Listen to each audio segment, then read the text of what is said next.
Difference देखो, तीनों graph का यदि डिफरेंस देखोगे तो इसमें देखो ध्यान से और इसमें देखो ध्यान से, इन दोनों में क्या दिख रहा है? इन दोनों में यहां से यहां तक के इंटरवल में क्या दिख रहा है कि फंक्शन क्या है हमारा, कि वैल्यू कांस्टेंट है।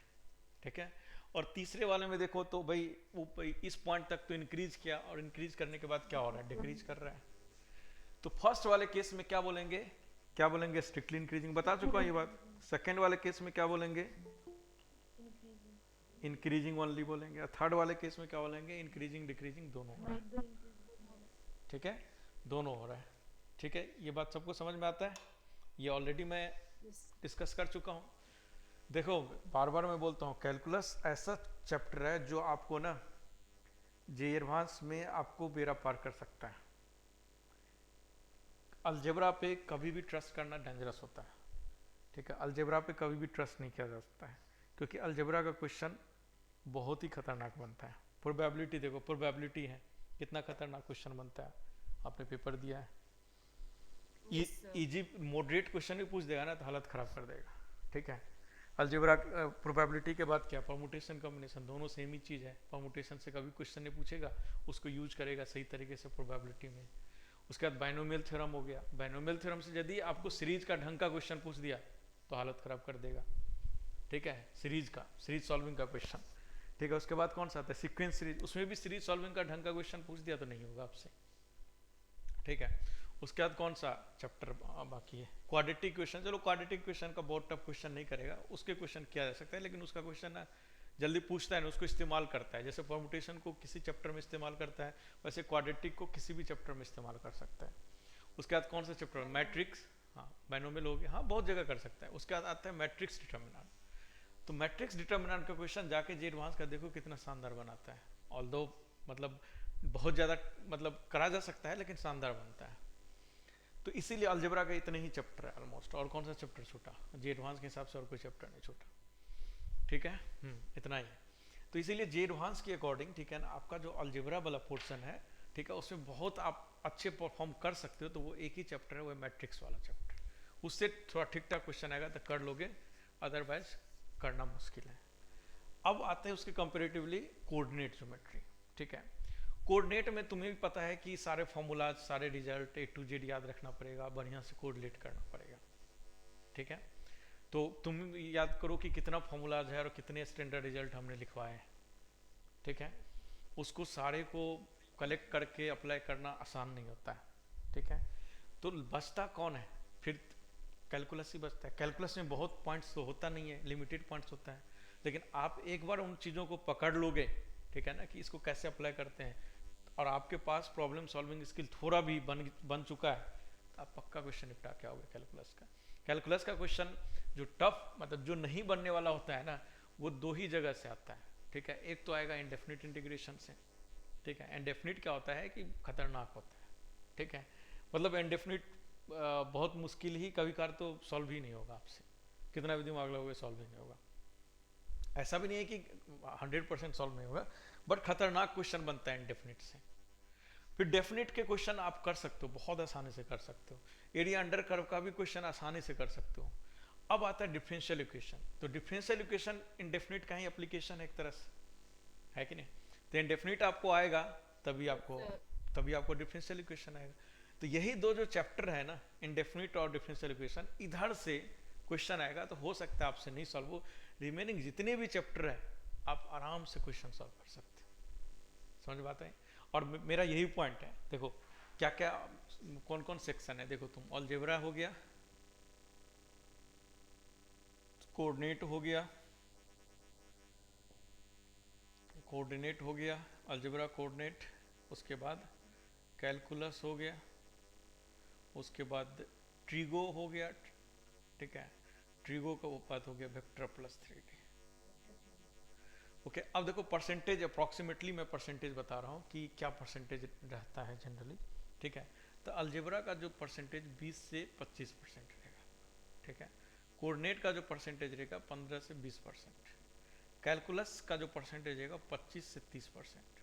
ठीक है, ट्रीगो का जो परसेंटेज होगा मुश्किल से 10%, और वेक्टर का रहेगा अप्रॉक्सीमेटली 15%। ठीक है, तो देखो तुम 15 10 25, 25 50, मतलब इसी में तुम 50 20 100 25 देखो 15 25 25 50 20 70 30 80 हो रहा है ना।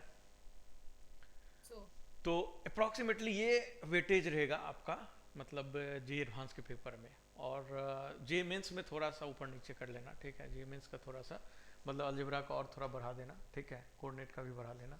कैलकुलस का लगभग इतना ही रहेगा। ट्रिगो का साफ ही खत्म कर देना, ट्रिगो से कुछ नहीं पूछेगा। ट्रिगो से सिर्फ और सिर्फ एक चैप्टर से पूछेगा, वो है प्रॉपर्टीज ऑफ ट्रायंगल से, एक क्वेश्चन, दैट्स इट। और इस बार तो मुझे नहीं लगता है पूछेगा ये भी प्रॉपर्टीज ऑफ ट्रायंगल, क्योंकि सिलेबस बहुत हटा दिया है ना, ठीक है। तो प्रॉपर्टीज ऑफ ट्रायंगल से पूछने नहीं जाएगा। तो अप्रॉक्सीमेटली यही आप जे मेंस और जे एडवांस का मान लो, ठीक है, 2 सेकंड के लिए। तो तुम नोटिस करके देखो कि अलजेब्रा यदि 20 से 25% क्वेश्चन करेगा ना, तो इससे तुमको ज़्यादा नहीं 5% मार्क्स लाना है, दैट्स इट। और इतना तुम ला सकते हो, ठीक है। उससे ज़्यादा एक्सपेक्ट मत करना। मैं बस बता रहा हूँ कि देखो जे एडवांस में मार्क्स कैसे मैथ्स में लाएंगे, क्योंकि जे एडवांस में यदि आपने 50% मैथ्स में मार्क्स ले आया ना, तो आपकी रैंक इतनी शानदार बन जाएगी कि पूछो मतलब 5000 के अंदर में रैंक आ जाएगा। और 5000 के अंदर में रैंक लाना जे एडवांस में मतलब गुड, मतलब अच्छा रैंक बोला जाता है। मतलब आपको CS ब्रांच अच्छे IIT में मिल जाएगा, ठीक है। IIT बॉम्बे टॉप के 5 IIT में नहीं मिलेगा, लेकिन IIT धनबाद हो गया, ठीक है, न कुछ नए IIT में मिल जाएगा आपको। कोऑर्डिनेट लगभग 15 से 20% का वेटेज है, यहाँ से भी आपको ज़्यादा नहीं मैक्सिमम 7% स्कोर कर सकते हो इजीली। अब ये जो कैलकुलस है ना, कैलकुलस में सिर्फ 2 चैप्टर को हटा दोगे, ठीक है ना। कौन कौन चैप्टर? इनडेफिनिट और डिफरेंशियल इक्वेशन। रिमेनिंग सारे क्वेश्चंस आप कर सकते हो। और उन सारे क्वेश्चन में 50% भी इजी आया तो तुम नोटिस करके देखो कि हार्डली 5% हटा दो तो कम से कम आप 12-15% हो गया। लगभग आप 14-13% एटलीस्ट क्वेश्चन कर सकते हो, मतलब 14% मान लो, 2% ज़्यादा क्वेश्चन रहेगा। समझ बात है? उसके बाद ट्रिगो छोड़ दो, खत्म करो, ठीक है। वेक्टर 3D से लगभग 15% मार्क्स पूछता है, अप्रॉक्सीमेटली 10 से 15 के बीच में जाता है, ठीक है। और किसी में आगे पीछे हो जाएगा, आप मान लेना, ठीक है। तो इसके जो है ना, इसके वेक्टर के क्वेश्चन थोड़ा टफ आएगा, 3D के कभी टफ नहीं आता है, ठीक है। यदि 3D एक बार क्लियर हो गया तो आप आराम से क्वेश्चन कर सकते हो, ठीक है। और 3D के क्वेश्चन और इसके क्वेश्चन तो मिनिमम 10% आप निपटा के आ सकते हो। इसको समअप करो तो 14 7 21 5 26 10 36% मार्क्स हो गया। और ये मार्क्स क्या होता है? कट ऑफ मार्क्स होता है ना जी। 35% जनरल के लिए ओवरऑल कट ऑफ होता है, ठीक है। और इंडिविजुअल सब्जेक्ट में कितना होता है? 10%, दैट्स इट। देखो, और 36% तुमने मार्क्स ले आया मैथ्स में, तो ये मतलब ठीक है, मतलब आप एकदम रेस में हो। अब 36% आपने मैथ्स में ले आया, ठीक है, मैथ्स में। और केमिस्ट्री में मान के चलो आपने थोड़ा भी ढंग का किया और आपने मान लो 50% भी ले आया, ठीक है। और फिजिक्स हो गया, अब फिजिक्स में आप 45% भी ले आया, तो ओवरऑल देखो 6 5 11 5 3 8 4 12 कितना हो गया जी ओवरऑल परसेंटेज। 5 इसमें जोड़ दो तो अप्रॉक्सीमेटली 43% के आसपास, 43-44% आ गया ना मार्क्स, अप्रॉक्सीमेटली, है कि नहीं? yes. अब इस मार्क्स में मैं बताऊं कि 42% पे रैंक जो है, ठीक है, लास्ट ईयर की मैं बताऊं 42% पे अप्रॉक्सीमेटली कितना था? 7000 समथिंग ये रैंक था, मतलब 7000 में प्लस माइनस कर अप्रॉक्सीमेटली। और 7000 में CS ब्रांच मिल सकता है आपको, समझ गए? तो देख लो, सिंपल है। तो कैलकुलस बहुत इंपॉर्टेंट है और बहुत कंसेप्चुअल है। एक बार कंसेप्ट लर्न कर लिया ना तो आपका काम हो जाएगा, ठीक है। क्वेश्चन निपटा के आ सकते हो, क्योंकि इसमें बहुत ज़्यादा कुछ ना याद रखना है ना कुछ, बस थोड़ा सा एप्लीकेशन करना आना चाहिए। कैलकुलस इसीलिए इजी पड़ता है। और कैलकुलस में एकदम टाइम कम रहते हुए मैं छोड़ा नहीं, जबकि कैलकुलस खत्म हो जाना चाहिए था, अभी तक हो जाना चाहिए था ना according to syllabus. Yes, sir. लेकिन मैं Yes. डिटेल में ही पढ़ा रहा हूँ, मैं इनके सिलेबस के अकॉर्डिंग नहीं चल रहा हूँ, ठीक है। मैं फुल डिटेल में जितना भी डिटेल जितने पॉइंट्स है सारा कवर कर रहा हूँ। हाँ, कुछ टाइप का क्वेश्चन मैं अभी छोड़ रहा हूँ, क्योंकि जब जे एडवांस का तैयारी करेंगे तो वहाँ भी तो कुछ क्वेश्चन होना चाहिए ना। तो कुछ सर्टेन टाइप का क्वेश्चन मैंने छोड़ रखा है, दैट्स इट। क्वेश्चन थ्योरी वाला पार्ट हम सारे कवर कर दिए ऑलमोस्ट 90%। तो इसीलिए कैलकुलस पर ध्यान दो, ठीक है। और यही आपका जे एडवांस में सिलेक्शन कराएगा। और अभी जे मेंस का कुछ पता नहीं, इस बात की गारंटी है कि मुझे नहीं लगता है अब मार्च में भी होगा, ठीक है। मार्च में भी नहीं होगा मुझे लगता है, ठीक है। अप्रैल, हाँ, अप्रैल में चांसेज है, लेकिन बहुत कम चांसेज है। तुम सोचो ना, 10 मार्च को इलेक्शन खत्म होगा और 10 मार्च से बहुत सारे स्टेट बोर्ड का एग्जाम स्टार्ट हो जाएगा, 10 मार्च के बाद, है कि नहीं? बहुत सारे स्टेट बोर्ड का एग्जाम। Yes. अब ये स्टेट बोर्ड का एग्जाम, 26. हाँ, ये स्टेट बोर्ड का एग्जाम यदि 1 मंथ भी चला तो ये क्या हो जाएगा 10 अप्रैल, और 26 अप्रैल से सीबीएसई बोर्ड का है कि नहीं? तो ये बीच में जो 14 दिन है, तो इस 14 दिन में पेपर माइट भी हो सकता है, ठीक है, इसी 10 से 26 के बीच में 16 दिन है लगभग मान लो, तो ये 16 दिन में माइट भी पेपर हो सकता है, बट कोई गारंटी नहीं है। मान के चलो कोई स्टेट बोर्ड वाले आगे पीछे कर दिया टाइम, हो सकता है, मतलब इस 16 दिन के बीच में, तो अप्रैल में चांसेज है पेपर होने का, कोई गारंटी नहीं है, ठीक है। तो अप्रैल गुजरात में तो 28 से हो रहा है स्टार्ट। 28 क्या मार्च, हाँ, कितने तारीख तक? वो नहीं पता। ठीक। सर हाँ, तो एमपी बोर्ड में तो भी हो गए स्टार्ट। अब सोचो ना, अब गुजरात में यदि 28 मार्च से हो रहा है तो 1 महीना चलेगा, तो 28 अप्रैल तक चलेगा, तो गुजरात वाले बच्चे क्या पेपर नहीं देगा? ठीक है, तो यही मेरे को, हाँ, 20 days। तो वही मेरे को लग रहा है कि यदि अप्रैल में हुआ, मुझे कम ही चांस लग रहा है, ठीक है, कि अप्रैल में भी पेपर होगा, बट हो सकता है, चांस मान लेता हूँ 1% कि हो जाए, ठीक है। तो यदि हो भी जाए अप्रैल में, ठीक है, या तो क्या हो सकता है मार्च में हो सकता है, यदि मार्च में होना होगा ना, तो आपको फरवरी के लास्ट तक फॉर्म भरवा लेगा, सिंपल सी बात है, अगले वीक में गारंटी फॉर्म निकाल देगा यदि मार्च में लेना होगा तो। यानी मार्च में जो 10 से मान के चलो बहुत सारे बोर्ड का 19 मार्च से हो रहा है, किसी का 20 मार्च से हो रहा है, किसी का 30 मार्च से हो रहा है, तो उसके बीच में जो गैप है 8-10 दिन का, यदि उसमें लेगा तो अगले वीक तक में फॉर्म निकाल देगा, सिंपल सी बात है, क्योंकि आज 18 तारीख हो गया तो भाई 7 दिन तो देगा ना फॉर्म भरने के लिए एटलीस्ट, ठीक है, तो अगले वीक में तुमको फॉर्म निकाल देगा, ठीक है। यदि नहीं करना है मार्च में तो नहीं निकलेगा फॉर्म, यदि अप्रैल में, मुझे नहीं लगता कि अप्रैल में पेपर होगा, तो मुझे जो दिख रहा है ना पेपर आपका, ठीक है, कि अप्रैल मई जून के लास्ट में ही होगा, और मैट भी कि आपका जून, ठीक है, जून से स्टार्ट हो गए पेपर, एक जून में ले ले, एक जुलाई में ले ले, एक अगस्त में ले ले, और एक सितंबर में ले ले, लेकिन मुझे नहीं लगता कि इतना दिन तक जाएगा, तो इसीलिए सभी लोग बोल रहे हैं क्या कि 2 ही पेपर लेगा, समझ रहे हो, कि इस बार 2 ही पेपर लेगा, एक आपका जून में ले लेगा, जून के लास्ट में ले लेगा, और एक आपका अगस्त के फर्स्ट वीक में ले लेगा, और सितंबर तो में, मई में क्यों नहीं कर सकते? क्योंकि 26 अप्रैल से स्टार्ट होके कम से कम 1 महीना से ज़्यादा सीबीएसई बोर्ड का एग्जाम चलता है, तो 26 अप्रैल से तो पूरा मई खत्म हो गया ना आपका, यस। तो मई में कहाँ से पेपर लेगा? तो वही जून में पेपर लेगा, तो जून में पेपर ले करके, और हो सकता है जुलाई में ले ले या अगस्त के फर्स्ट वीक में ले ले, अगस्त के फर्स्ट वीक में रिजल्ट दे देगा, और सितंबर के फर्स्ट या सेकेंड वीक में आपका एडवांस ले लेगा, ठीक है। तो जहाँ तक लग रहा है कि मोस्ट प्रोबेबली यही वाला काम होने वाला है, ठीक है, कि मतलब 2 ही पेपर होने वाला है, इसीलिए सभी लोग बोल रहे हैं 2 पेपर, मुझे भी लग रहा है। रिवीजन का शेड्यूल कैसे रखते?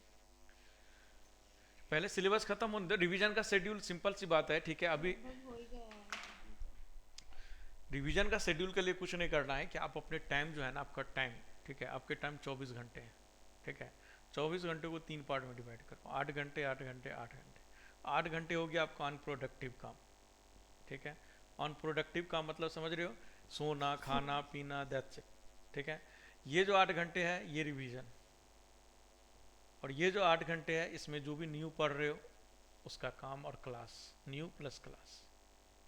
अब इसमें तुम ये कर सकते हो 6 घंटे रिवीजन, 10 घंटे इधर, समझ रहे हो, ये आप अपने अकॉर्डिंग एडजस्ट कर सकते हो, आप ये स्ट्रेटजी फॉलो करो, 8-8 घंटे वाले, 8 आवर्स वाला स्ट्रेटजी 8-8-8, ठीक है, आपका रिवीजन कंप्लीट हो जाएगा, क्योंकि आपको जितना होमवर्क मिलेगा, देखो कितने घंटे क्लास चलती है, लगभग 8 बजे से लेकर 2 बजे तक 6 घंटे चलती है, तो 6 घंटे के बाद तो आपके पास सफिशिएंट टाइम है, तो जो होमवर्क होता है, होमवर्क करने में कितना घंटे लगेगा, 6 घंटे और लगेगा, तो कितना हो गया 6 12 घंटे, तो मान लो 12 घंटे इधर दे दिए तो भी 4 घंटे आप इधर दे सकते हो एटलीस्ट। तो इस मतलब टाइम को 3 पार्ट में डिवाइड करो, रिवीजन, ठीक है, और जो करंट में पढ़ रहे हो उसमें, और तीसरा जो आपका अनप्रोडक्टिव काम, याद रखना अनप्रोडक्टिव काम में 8 घंटे से ज़्यादा मत लगाना, 6 घंटा सोना, 2 घंटा इधर उधर, ठीक है, उससे ज़्यादा मत करना, 8 घंटे सोना मत, ठीक है, कि कौन कौन 8 घंटे सोती है, कोई है जो 8 घंटे सोती है, अब बोले कि 8 घंटे में ही मेरा मूड फ्रेश होता है, अरे कौन है, कोई तो होगी पक्का है, कौन है, या कि तुम कितने घंटे सोती, या सांकी कितने घंटे सोती है आप? 7 घंटे सोती हैं, ठीक। 8 घंटे कोई मत सोना, ठीक है ना, 6 से 7 घंटे काफ़ी है नींद।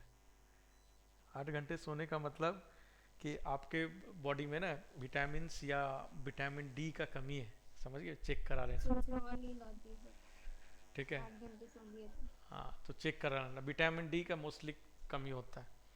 बस सर अगर एक्स्ट्रा सो लिया तो नींद आती है 8 घंटा। हाँ ऑब्वियस ही बात है, फिर पूरे दिन नींद आएगा। Okay Yes, sir. चलिए तो हम फिर से आ जाते हैं इसमें। तो इसीलिए कैलकुलस को थोड़ा स्ट्रॉन्ग करो, समझ गए। कैलकुलस का जितना पढ़ाया हो आप उतने पढ़ के क्वेश्चंस लगाओ। क्वेश्चंस लगाने का सीट जो है ना, पहले सीट को कंप्लीट करो, A to Z निपटा दोगे, उसी से काम हो जाएगा, कहीं और जाने की जरूरत भी नहीं आपको। चलिए तो देखिए तो हमने ये पता लगा लिया कि स्ट्रिक्टली इंक्रीजिंग क्या होता है, इंक्रीजिंग क्या होता है। सिमिलरली सेम वे में स्ट्रिक्टली डिक्रीजिंग क्या होगा और ओनली डिक्रीजिंग क्या होगा। ये बात ऑलरेडी मैं समझा भी चुका हूँ फंक्शन चैप्टर में, ठीक है।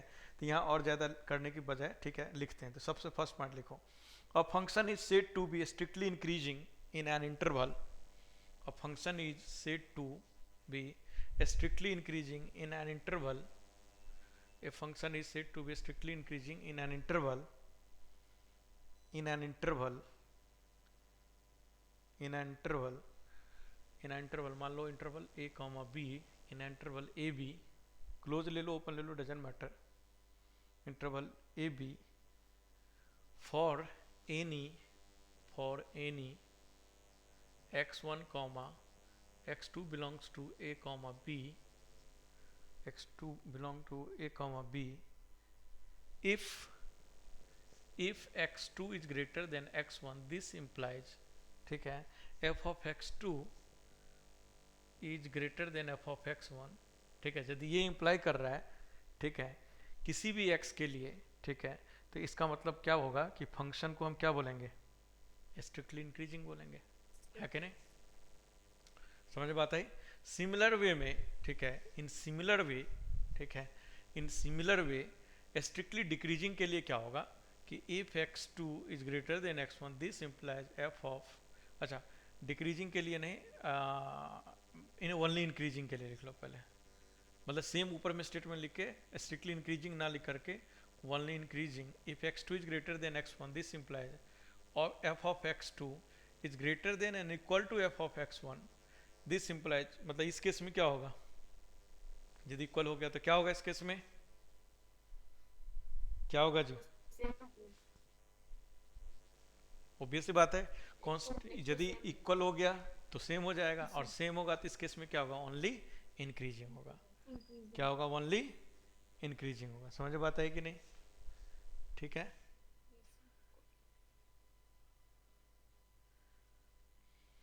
ओके तो ओनली इंक्रीजिंग, और सेम वे से हम डिफाइन करेंगे किसके लिए, डिक्रीजिंग के लिए, तो सिमिलरली फॉर डिक्रीजिंग, तो उसको लिखने की जरूरत नहीं, अंडरस्टूड है कि नहीं।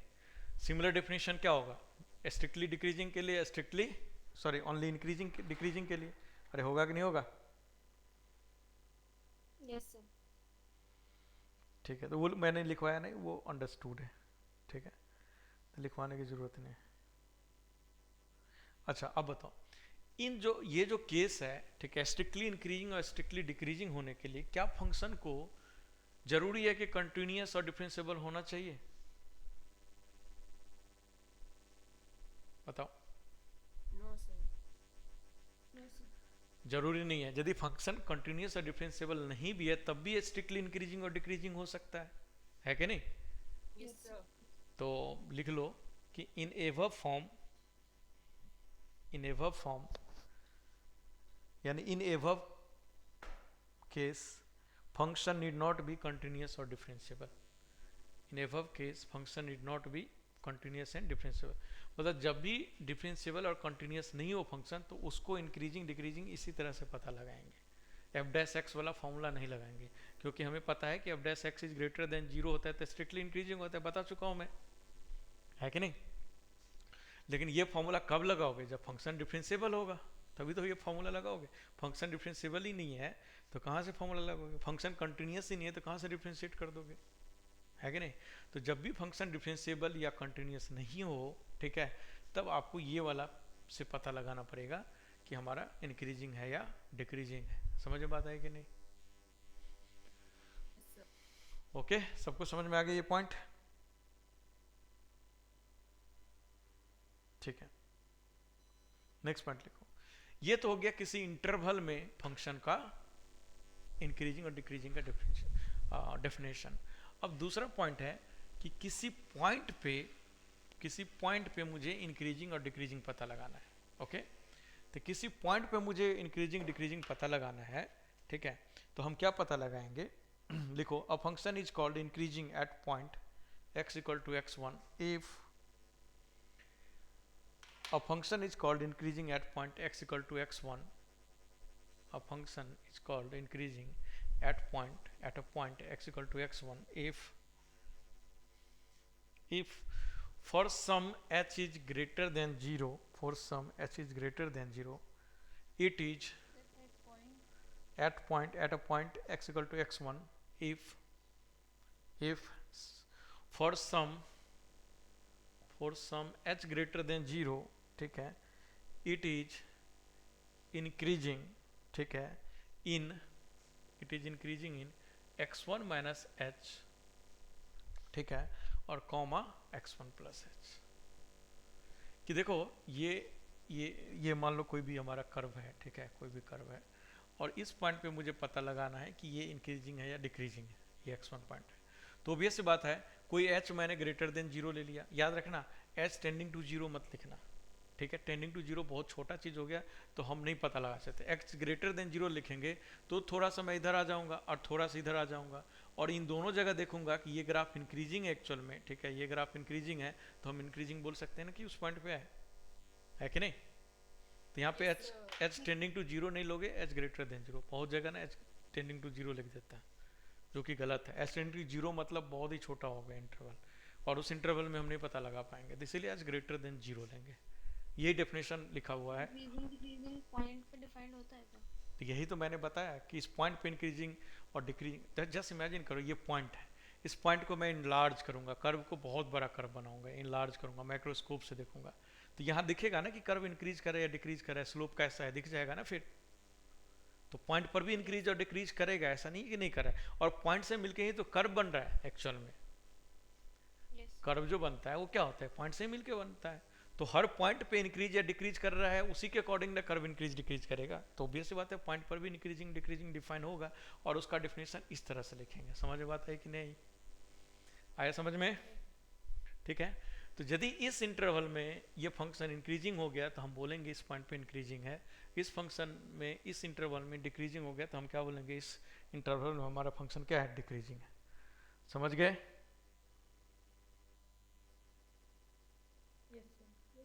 Yes, sir. ओके, यहां तक तो था सिंपल डेफिनेशन, ठीक है। अब नेक्स्ट डेफिनेशन है हमारा, जो कि मैं ऑलरेडी बता चुका हूं कि यदि फंक्शन डिफरेंशिएबल है, ठीक है, फंक्शन कंटिन्यूअस है, फंक्शन डिफरेंशिएबल है, इतना सही कंटिन्यूअस हो गया। यदि फंक्शन डिफरेंशिएबल है, ठीक है, यदि फंक्शन डिफरेंशिएबल है तो इस बात की गारंटी है कि एफ डैश एक्स यदि ग्रेटर देन इक्वल टू 0 होगा तो उस केस में क्या होगा, Increasing. इंक्रीजिंग होगा, और F dash X greater than 0 होगा ओनली, तब क्या होगा, F dash X greater than 0 होगा तो क्या होगा, स्ट्रिक्टली इंक्रीजिंग, बता चुका हूँ ये बात। और एफ डैश एक्स यदि ग्रेटर देन इक्वल टू 0 होगा तो क्या होगा, इंक्रीजिंग, ओनली इंक्रीजिंग। समझ गए? लेकिन एक बात और ध्यान रखना, ठीक है, क्या कि यदि एफ डैश एक्स यदि ग्रेटर देन इक्वल टू 0 होगा तो भी स्ट्रिक्टली इंक्रीजिंग हो सकता है। समझ क्यों, कैसे? जैसे ये ग्राफ देखो तुम,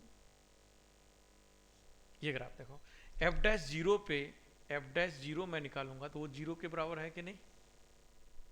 एफ डैश 0 निकालोगे, ओरिजिन है, और ये एक्स क्यूब का ग्राफ है, तो एफ डैश 0 क्या हो जाएगा इसमें, एफ डैश 0 क्या हो जाएगा, 0 हो जाएगा। तो एफ डैश 0 पर 0 गया, और जस्ट उसके आगे थोड़ा सा हम एक्स को बढ़ाएंगे तो फंक्शन क्या कर रहा है, इंक्रीज कर रहा है कि नहीं कर रहा है? तो एक छोटी सी ये बहुत बड़ा स्टेटमेंट है जो कि बच्चे कंफ्यूज होता है, क्या कि F dash X greater than 0 greater than and equal to 0 भी होगा तो भी स्ट्रिक्टली इंक्रीजिंग होगा, बस कंडीशन क्या कि वो सिंगल पॉइंट पे 0 होना चाहिए, किसी इंटरवल में 0 नहीं होना चाहिए एफ डैश एक्स। समझ बात है कि यदि किसी इंटरवल को कंटेन कर लिया तो वो स्ट्रिक्टली इंक्रीजिंग नहीं होगा, लेकिन एक पॉइंट पर है, मान लो कि एक पॉइंट पर है, ढेर सारे पॉइंट पे ऐसे करके ये गया, फिर यहाँ पे थोड़ा सा इंक्रीज किया, फिर ऐसे गया, फिर ऐसे गया, मतलब ये सिंगल सिंगल पॉइंट है, याद रखना है सिंगल सिंगल पॉइंट है। तो अब बताओ तो इन सिंगल पॉइंट्स पे स्लोप जीरो हुआ है कि नहीं हुआ है? Yes sir. स्लोप जीरो हुआ है, लेकिन ये स्ट्रिक्टली इंक्रीजिंग है कि नहीं? इंक्रीज तो स्ट्रिक्टली कर रहा है। Yes sir. किसी इंटरवल में यदि जीरो होगा एफ डैश एक्स, तब तो हम बोलेंगे कि भाई हमारा फंक्शन स्ट्रिक्टली इंक्रीजिंग नहीं है, क्योंकि ऐसे जा करके फिर ये जीरो जा रहा है। लेकिन किसी एक पॉइंट पे होगा, ठीक है। अब तुम सोच के देखो, इस पॉइंट के इधर आएंगे, इस पॉइंट के इधर आए तो इंक्रीजिंग ही है ना ग्राफ, और इस पॉइंट पर भी इंक्रीजिंग है ना, समझ बात है? तो क्या पता लगा कि F dash X greater than equal to zero होगा, उस केस में भी स्ट्रिक्टली इंक्रीजिंग हो सकता है। कंडीशन क्या होगा कि कोई इंटरवल में नहीं होना चाहिए। तो ये इंपॉर्टेंट पॉइंट सबसे पहले तो लिख लो, F dash X greater than zero होगा तो strictly increasing, F dash X greater than equal to zero होगा तो ओनली इंक्रीजिंग। और नोट पॉइंट लिखो एक। और सिमिलरली जो डिफिनेशन इंक्रीजिंग का बता रहा हूँ, वही डिफिनेशन किसका होगा? डिक्रीजिंग का। तो वो मैं लिखवाने नहीं जा रहा हूँ, ठीक है ना, टाइम खराब होगा सिंपल। लिखो let f x, note point लिखो एक, ये दोनों लिखने के बाद नोट पॉइंट लिखो। Let f x is differentiable function,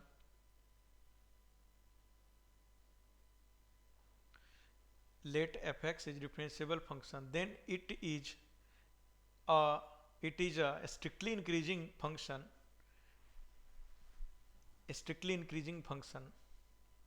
in closed interval ab, in closed interval ab, if f dash x is greater than equal to 0, ये statement, if f dash x is greater than equal to 0, if f dash x is greater than equal to 0 and points corresponding to f dash x बराबर 0, and points corresponding to f dash x बराबर 0, and points corresponding to f dash x बराबर 0,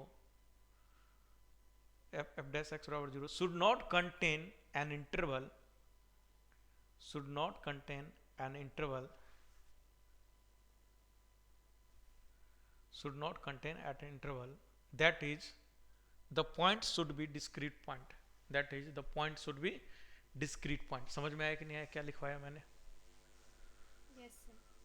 तो ध्यान रखना कि F dash X greater than zero बराबर strictly increasing बोल देगा, तो आप मत बोल देना कोई लिख दिया ऐसा स्टेटमेंट कि भाई ये स्टेटमेंट ट्रू है क्या स्ट्रिक्टली इंक्रीजिंग के लिए, तो आप ये मत बोलना कि ऐसा नहीं। आप बोलना क्या, सर ये जो एफ डैश एक्स बराबर 0 है, ये बताओ ये डिस्क्रीट पॉइंट है कि कोई इंटरवल में है? यदि कोई इंटरवल में एफ डैश एक्स बराबर 0 है तो ऑब्वियस बात है क्या होगा फिर? ओनली इंक्रीजिंग होगा। लेकिन डिस्क्रीट पॉइंट पे है तो सर हम बोल सकते हैं स्ट्रिक्टली इंक्रीजिंग। समझ बात है? तो देखो इंक्रीजिंग डिक्रीजिंग में बस इतना ही पढ़ाना है, ठीक है, और कुछ नहीं है, ठीक है। और क्वेश्चंस है सर? इसी पॉइंट को पॉइंट ऑफ इन्फ्लेक्शन बोलते हैं क्या? अभी आगे बताएंगे। पॉइंट ऑफ इन्फ्लेक्शन में कंफ्यूज मत होना, अभी बोल देंगे स्टेटमेंट, दिमाग में वो बात रह जाएगी जो कि आगे प्रॉब्लम है। पॉइंट ऑफ इन्फ्लेक्शन वाला जो कॉन्सेप्ट है ना, अलग से मैं लूंगा, समझ गए, मैक्सिमम मिनिमम खत्म करने के बाद, ठीक है। तो हम वहीं पर बताएंगे आपको कि पॉइंट ऑफ इन्फ्लेक्शन कैसे कैसे निकालेंगे, इसलिए अभी कुछ कोई स्टेटमेंट हम नहीं देंगे पॉइंट ऑफ इन्फ्लेक्शन। और इन शॉर्ट में इन्फ्लेक्शन, पॉइंट ऑफ इन्फ्लेक्शन का मतलब एक ही चीज़ होता है जहाँ कर्व का बिहेवियर चेंज होता है, ठीक है, जहाँ कर्व का बिहेवियर चेंज होता है। तो तुम नोटिस करके देखो यहाँ कर्व का बिहेवियर चेंज हुआ ना, कनकेविटी डाउन से कनकेविटी अप है। यस सर, पॉइंट करके चेंज। तो ये स्टेटमेंट एकदम थ्रू आउट काम करता है, तो ये स्टेटमेंट तुम याद रख सकते हो।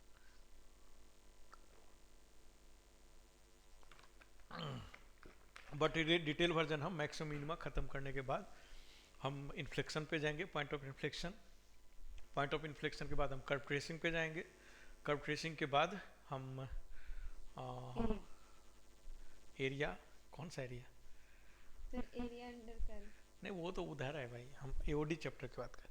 उसके बाद हम लोग, हाँ उसके बाद हम लोग जाएंगे इसमें क्या बोलते हैं, एक्स क्यूब का जो क्यूबिक इक्वेशन का नेचर के बारे में पता लगाएंगे। उसके बाद हम डिस्टेंस बिटवीन टू कर्व करेंगे, आपका खत्म है ओडी, ठीक है। तो देखो इंक्रीजिंग डिक्रीजिंग का स्टोरी इतना ही है, ठीक है, और कुछ नहीं। अब इतने से ही क्वेश्चन बनता है, और क्वेश्चन कैसा कैसा बनता है मैं हर टाइप का क्वेश्चन लेता हूँ, ठीक है। सर इसमें हम ये भी बोल सकते हैं ना कि मैनी वन होगा या नहीं होगा, बिल्कुल, वो तो मैं बता ही चुका यही हूँ काउंट उधर। करते हैं। ये सारा स्टोरी तो मैं उधर बता चुका हूँ ना जी, यस। तो अभी बताने की क्या ज़रूरत है, ये सारा स्टोरी बता चुका हूँ। अगला रिवीजन टेस्ट कब है? सर अभी तो पार्शियली है टेस्ट। नहीं मतलब 6 चैप्टर वाइज टेस्ट हो रहा है, हम उसको इम्पोर्टेंट नहीं देते हैं, लेकिन रिवीजन टेस्ट में सारा सिलेबस खत्म रहता है कि नहीं बताओ है ना। जब भी रिवीजन टेस्ट होता है तो सिलेबस तो A to Z खत्म होता है। तो रिवीजन टेस्ट में परफॉर्मेंस सबका आना चाहिए। यदि रिवीजन टेस्ट में परफॉर्मेंस नहीं आ रही है, ओके, तो प्रॉब्लम है, समझ गए। रिवीजन टेस्ट में यदि नहीं आ रहा है तो प्रॉब्लम है, मतलब फिर आप मेहनत नहीं कर रहे, कुछ गड़बड़ है। तो चलो हर क्वेश्चन में अब इंक्रीजिंग एंड डिक्रीजिंग इंटरवल निकालना है। Find increasing and decreasing interval, ठीक है, for f x equal to x square minus ln of x. चलो निकालो फटाफट।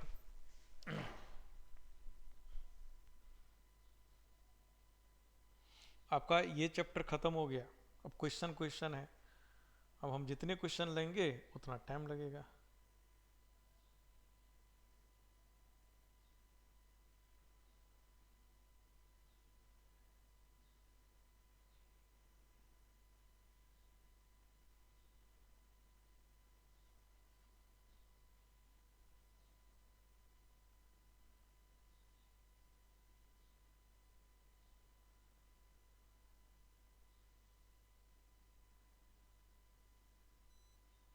सर माइनस इन्फिनिटी से 0 यूनियन 1/√2 से इन्फिनिटी में इंक्रीजिंग होगा।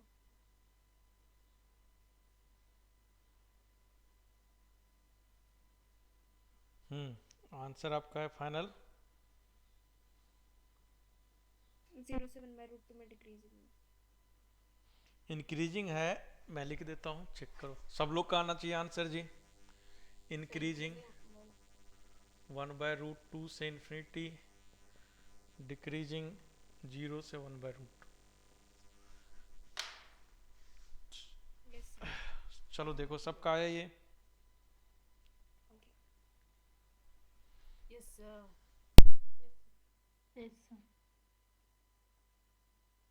Yes sir.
हाँ जी, आ गया सबका आंसर?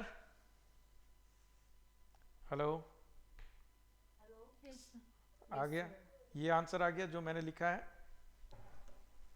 किसी का नहीं है तो बोलना जी, क्योंकि अल्टीमेटली क्वेश्चन क्या है, क्वेश्चन ही तो करना है, इसमें थ्योरी थोड़े ना, थ्योरी तो खत्म। मैंने क्या बोला, कैलकुलस में बहुत ज़्यादा थ्योरी नहीं होता है, और जो भी थ्योरी मैं करवाता हूँ ना वो एक प्रोसेस है, मतलब प्रोसीजर है थ्योरी का, मतलब वो थ्योरी नहीं एक्चुअल में, वो प्रोसीजर है। लिमिट निकालने में मैंने इतना पढ़ा है, तो वो एक प्रोसेस है, वो थ्योरी नहीं है। टेक्स्ट बुक में नहीं लिखा रहेगा कि ऐसे ऐसे लिमिट निकालो, वो तो हम लोगों ने, टीचर लोगों ने, हम लोगों ने जो भी पास्ट में पढ़ा है, टीचर हमने जो पढ़ा है उससे एक्सपीरियंस किया है, उस एक्सपीरियंस करने से अलग अलग टाइप का क्वेश्चन बना दिया और उसका हमने बता दिया ये क्वेश्चन इस तरह से सॉल्व होगा, तो उसको थ्योरी बना के पढ़ाते हैं, बट थ्योरी थोड़ी ना होता है वो। चलिए इसका निकालो। सर हम्म। तो 12 का करो। ऊपर वाले में मेरे और इंटरवल्स आ रहे हैं, ये और वाला इंटरवल नहीं। नहीं आएगा, देखो मैं करके बताऊं। ln वाला हट जाएगा। देखो इसको डिफ्रेंशिएट करो, देखो दोनों फंक्शन को चेक कर लेना कि डिफरेंशिएबल है कि नहीं, तुमको ही पता है ये डिफरेंशिएबल है, डिफरेंशिएबल माइनस डिफरेंशिएबल क्या था, डिफरेंशिएबल, फंक्शन डिफरेंशिएबल है, कोई दिक्कत नहीं। सीधे आंख बंद करके डिफरेंशिएशन कभी मत करना, क्योंकि अब मैं सिखा चुका हूँ कि डिफरेंशिएबिलिटी कैसे चेक करते हैं, बता चुका हूँ कि नहीं, बोलो आया ना। ठीक है, तो डिफरेंशिएबल फंक्शन है, जो भी इसका डोमेन होगा उसमें डिफरेंशिएबल फंक्शन है, तो ये क्या हो जाएगा, 2x माइनस 1/x हो जाएगा, ये हो जाएगा ना जी। इसका डिफरेंशिएशन क्या हो जाएगा, 2x माइनस 1/x। अब ये जो फंक्शन है इसको यदि मैं थोड़ा और सॉल्व कर लूँ तो ये क्या हो जाएगा, 2x² माइनस 1/x। ओके, तो अब देखो इसको लिखो, इसको जब सॉल्व करोगे तो ये क्या आएगा, 1/√2, 1/√2 और एक कौन आएगा, 0। ठीक है, तो तुम नोटिस करके देखो ये ग्रेटर देन 0 है। ठीक है, तो ये 0 कब आएगा, ठीक है, इंटरवल देख लो कौन कौन इंटरवल आया, ध्यान दो कि ये पॉजिटिव आएगा। ठीक है, यहाँ पे इक्वलिटी हो सकता है, 1/√2 पे ये 0 जा सकता है, तो इक्वलिटी लिख देंगे। ठीक है, फिर ये ऐसे जाएगा, यहाँ पे इनइक्वलिटी आएगा और ये इक्वलिटी आएगा, तो तुम नोटिस करके देखो ये ग्राफ, ये क्या आएगा, ये पॉजिटिव आया और ये नेगेटिव आया, है ना जी। ठीक है, यस सर। और इसको तुम नोटिस करके देखो एक और चीज़, ठीक है, कि इसका डोमेन मैं निकालूंगा तो डोमेन क्या निकल के आएगा, आर पॉजिटिव ओनली। 0 से infinity। ठीक है, तो हमें किस में देखना है, 0 से इन्फिनिटी में देखना है सिर्फ, यस सर। तो 0 से इन्फिनिटी में देखना है, तो 0 से और 1/√2 में क्या हो रहा है, डिक्रीजिंग नेगेटिव आ रहा है, और 1/√2 से इन्फिनिटी में क्या आ रहा है, पॉजिटिव। तो ये जो आंसर है वो अकॉर्डिंग टू डोमेन है, समझ गए, और अकॉर्डिंग टू डोमेन ही होना चाहिए, ऑब्वियस सी बात है। समझ गए कि नहीं समझ गए, तो इसीलिए आपका अलग से इंटरवल आ रहा है, आपके इंटरवल ये भी आ रहा होगा, है ना। चलो इसको करो। सर हाँ 1 से 2 में डिक्रीजिंग और माइनस इन्फिनिटी टू 1, यूनियन 2 से इन्फिनिटी में इंक्रीजिंग। चलो मैं यस आंसर सर, यही आया। आंसर लिखता हूँ अभी, सिंपल है ये तो, इनइक्वलिटी सॉल्व कर हो जाएगा। देखो डिक्रीजिंग का आएगा आपका 1 से 2 और इंक्रीजिंग का आएगा आपका माइनस इन्फिनिटी से 1 यूनियन 2 से इन्फिनिटी, ये आ रहा है क्या, यस यस सर। इसको करो।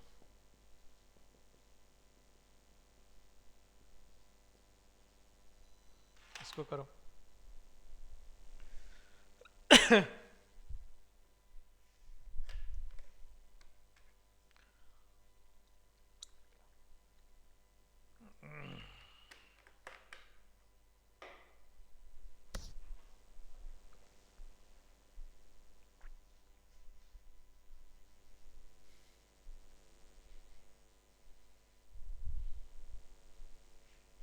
कोई किसी से कोई क्वेश्चन नहीं हुआ तो फटाफट बोलना कि सर ये नहीं हुआ, क्योंकि इसमें कुछ नहीं है, चैप्टर में क्वेश्चन है, आपको भी पता है। ठीक है, तो हमें सिर्फ क्वेश्चन ही प्रैक्टिस करवाना है।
हाँ जी, आ गया आंसर।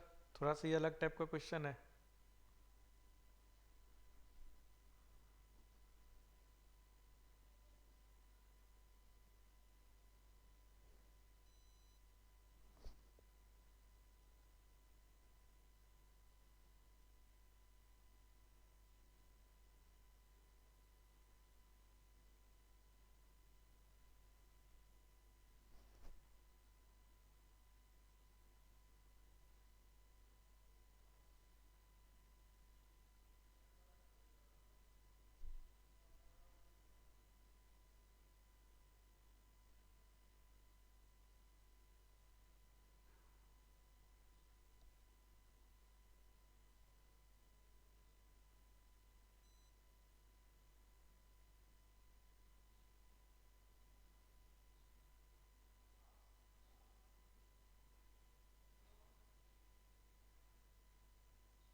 सर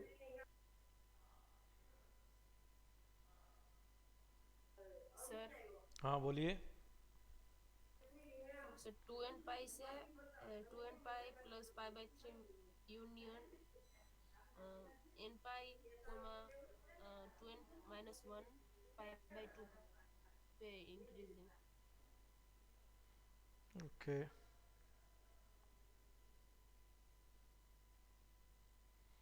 मेरे पास जो फाइनल आंसर है ये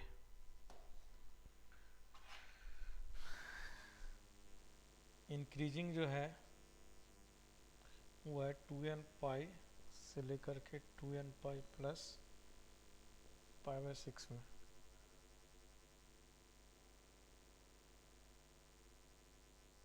union 2n pi plus pi comma 2n pi plus 11 pi by 6 में। और डिक्रीजिंग है 2n पाई प्लस पाई कॉमा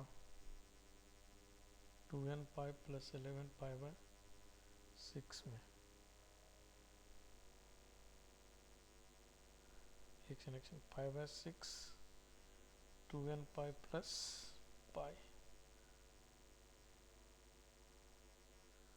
और फिर union 2n pi plus 11 pi by 6 से लेकर के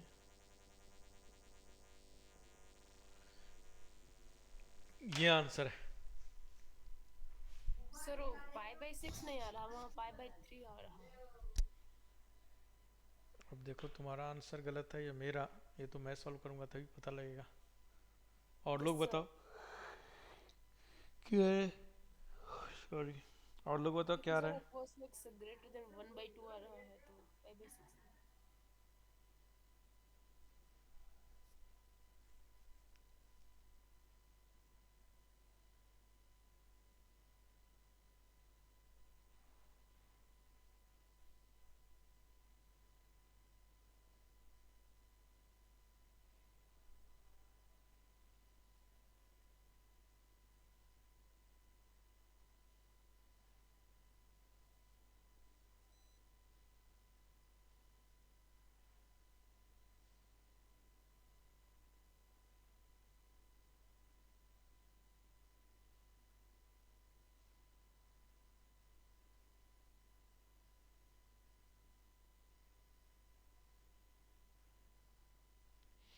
हाँ जी, काया कि मैं करूं।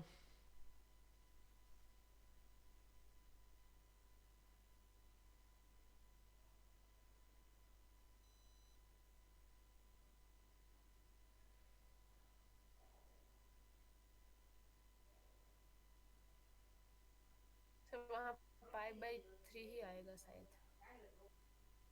जैसे 2 sin x by 2 2 sin x by 2। ठीक है, देख लेते हैं अभी। चलो मुझे करना है क्या, जल्दी बोलो। Yes sir. चलिए देखिए मैं करता हूँ।